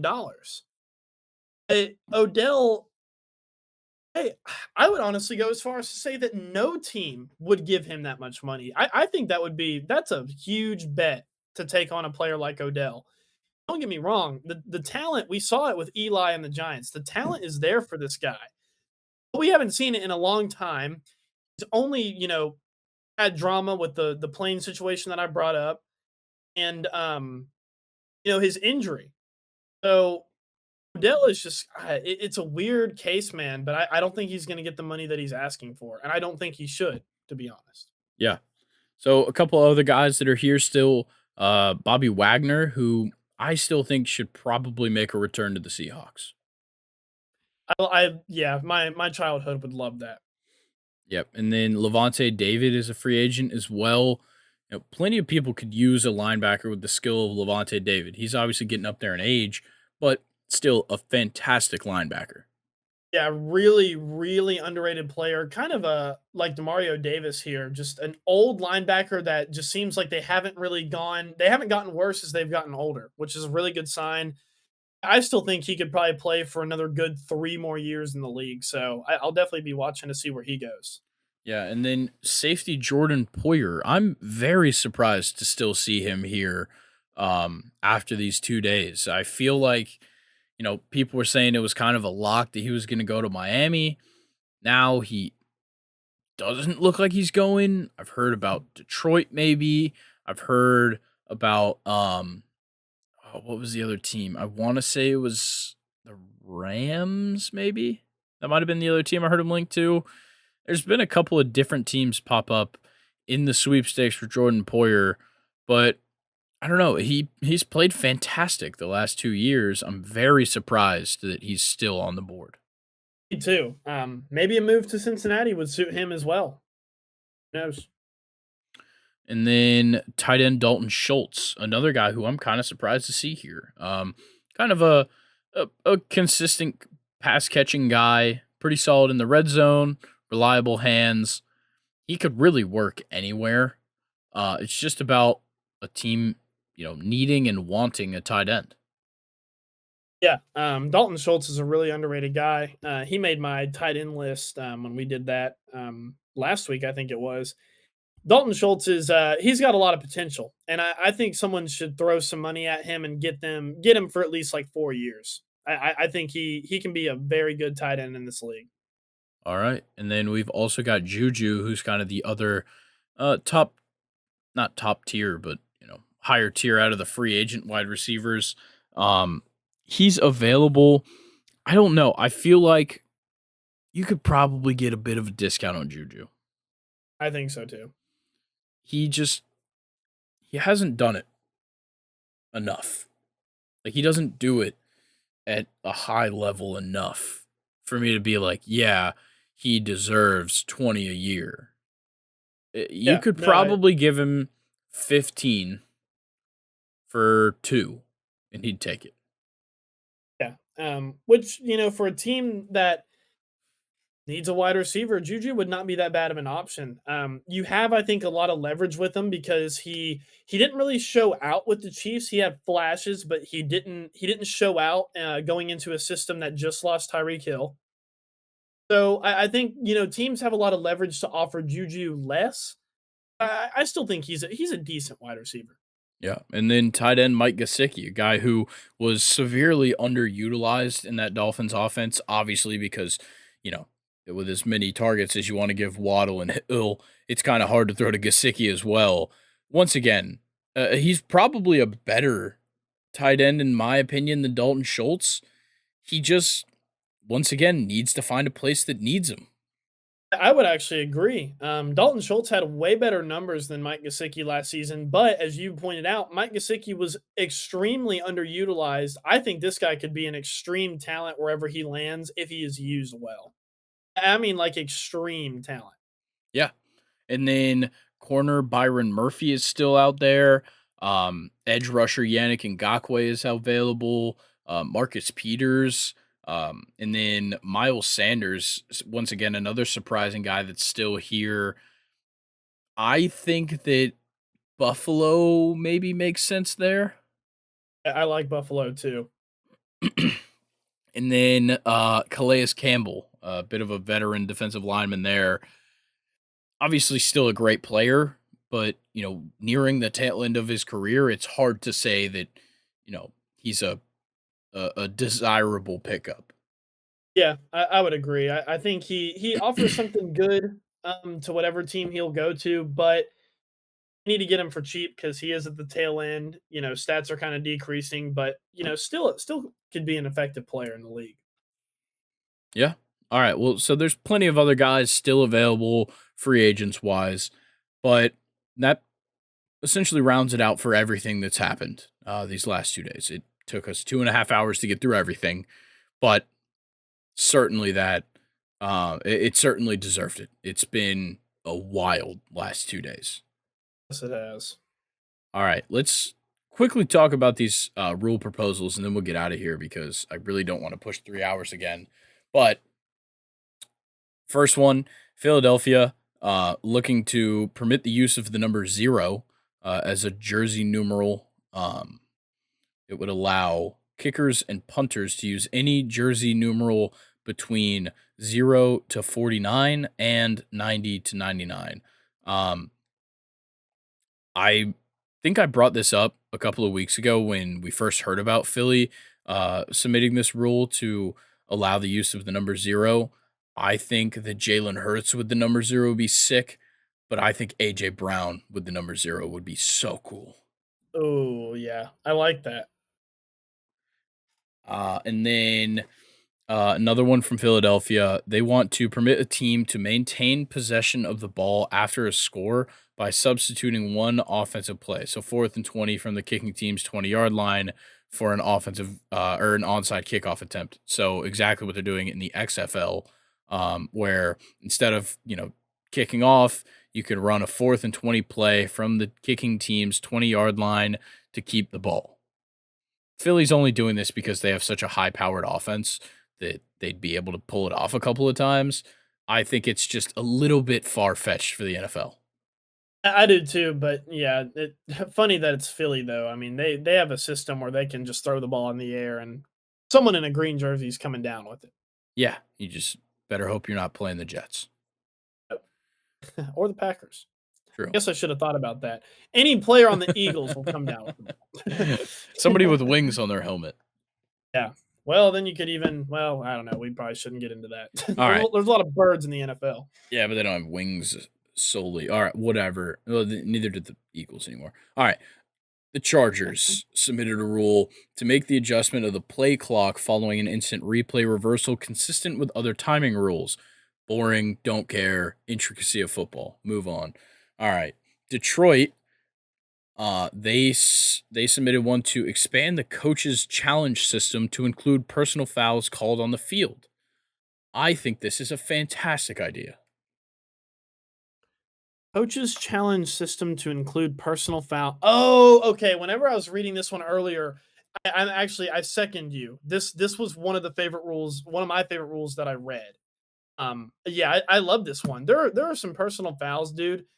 Absolutely egregious calls, and the fact that now coaches can challenge them, I think it'll not only make the NFL more entertaining. I think it'll slow down the game, which sucks. But at the same time, I'm a boomer. I don't give a shit. Yeah. So I'm not that big of a, it's not that big of a deal to have the game slowed down. But I think this is a super good rule proposal. Yeah, Detroit was on an absolute heater with these challenges and stuff, but their next one to provide clubs more opportunities for a third challenge. I'm not. I feel like there should be a little more information here, but that's all we're given in this light one. I could pull up the full NFL press release thing that actually explains all of these. I'm not going to. We don't have enough time for it, but sure. I genuinely don't really know what this means though. Yeah, I don't get that either. All right, and then Need more information. yep, another one by Detroit to expand the replay official's jurisdiction to allow for consultation regarding penalty assessment. I think that's a pretty good one. It just pretty much saying to allow the replay official to actually be in like the conversation for a penalty. Yeah, I like that one too. And then Houston made one as well to expand the replay officials' jurisdiction to allow for review on failed fourth down attempts. I think that's a good idea as well. There's been plenty of times where teams have gotten really screwed over by a bad call or a bad placement on a fourth down attempt. So I think the replay official should be able to make a call on that just like they do on any touchdown. Yeah, I like that too. Fourth downs, I feel like they've been more attempted in recent years. So, because they become a bigger part of the game and they're usually so deciding. Fourth down is never just a fourth down. It's always a fourth down, but then what does this mean for the rest of the game? Yeah. So with them being a bigger deal, I feel like there needs to be more rules to kind of like protect teams or the ones who want to go for it on fourth down. It protects them, so I like it. Yep. And then the Rams submitted a a rule to make fouls for roughing the passer called on the field subject to replay assist and or review by a coach's challenge. Huh, what a surprise. What happened to them in the playoffs a couple of years ago where they would have gotten replayed on by the Saints and blah blah yeah, whatever. We all know Yeah, why. All right, and yeah. then I like that rule. it is. It's a great idea. And then the New York Jets to expand the crackback prohibition to players who go in motion and go beyond the center to block a defender below the waist. I- it's pretty much just saying like stop hitting these guys in bad spots. Yeah, I mean, protect the players, man. I get it. Okay, and then Detroit and the Chargers as well both submitted bylaw proposals. So Detroit wants to allow a club to designate an emergency third quarterback from its inactive list or practice squad who would be eligible to enter a game in the event of the first two quarterbacks on the game day active list are ruled out. So NFL teams are only allowed to put two quarterbacks on their active list, I believe, and then the third quarterback on there would be the emergency quarterback. But currently, the emergency quarterback isn't a quarterback. I think that it certainly should be. It obviously the Jets got screwed over by it last year in the playoffs. Like multiple teams get absolutely screwed over by this, and I think it's a great idea to add somebody who isn't on the active lineup but still could be used as an emergency quarterback. Yeah, the 49ers got. Did you say the Jets? No, I said the 49ers, I think. I thought you said the Jets. Anyway, but yeah, you're right. The 49ers got absolutely fucked by it, and I think it would have been such a fucked up thing to see if Christian McCaffrey got hurt trying to play quarterback. I like this. It gives a team an insurance there because sometimes this crazy shit does happen. And if you're the 49ers, it happens to you in the NFC Championship game. So I like this one a lot by Detroit. All right, and that brings us to the Chargers, who are simply just crying by making this proposal. So they want to seed wild card teams higher than division champions in the playoffs if the division champs have one loss tied percentages lower than 500, and if the wild card team has four or more wins than the division champions with losing records. So what they're saying is theoretically, if they went, um, I don't know, let's say they go 11-6, and the Jaguars win their division and they go uh 8-9. Or maybe the Chargers go 10-5 and the Jaguars go 8-9 and win their division. Wouldn't that be a weird scenario? Um, then the Chargers would be higher seeded, therefore being the home team. I don't actually think this one would have applied to that one, but it would have applied to Buccaneers Cowboys this past season. It's lame. You're a loser for submitting this rule. Yeah, I agree with you. Of course, in that case, the Cowboys and the Buccaneers, it was weird to have a 12-4 team not host the home game against a 8-9 team in the playoffs. But sucks to suck. That's how the NFL works. And personally, I like that rule. Division champs need to be rewarded for being division champs. Yeah. Look, this is just the Chargers being like, well, what are we supposed to do? We play in a division with Patrick Mahomes and now a Broncos team that's going to be pretty good. What are we going to do about it? Like, shut the fuck up. Get over yourself. You guys suck. You spent too much money and now you're going to suck. Get over it. And now you can't pay Justin Herbert. Exactly. You're just mad. You're lashing out. Yeah, what a whiny proposal. It's so lame. All right. We're done. What originally was planned to be an hour and a half long episode is now evolved into 2 hours and 40 minutes. Luke, thank you so much for coming in, filling in. Yeah. For Brock on this episode. We'll, of course, see you and me as well on Friday's episode.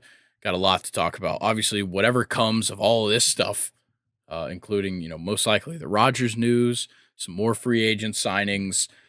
We got plenty of stuff to talk about with the Champions League, some Yeah, we interesting do. results there.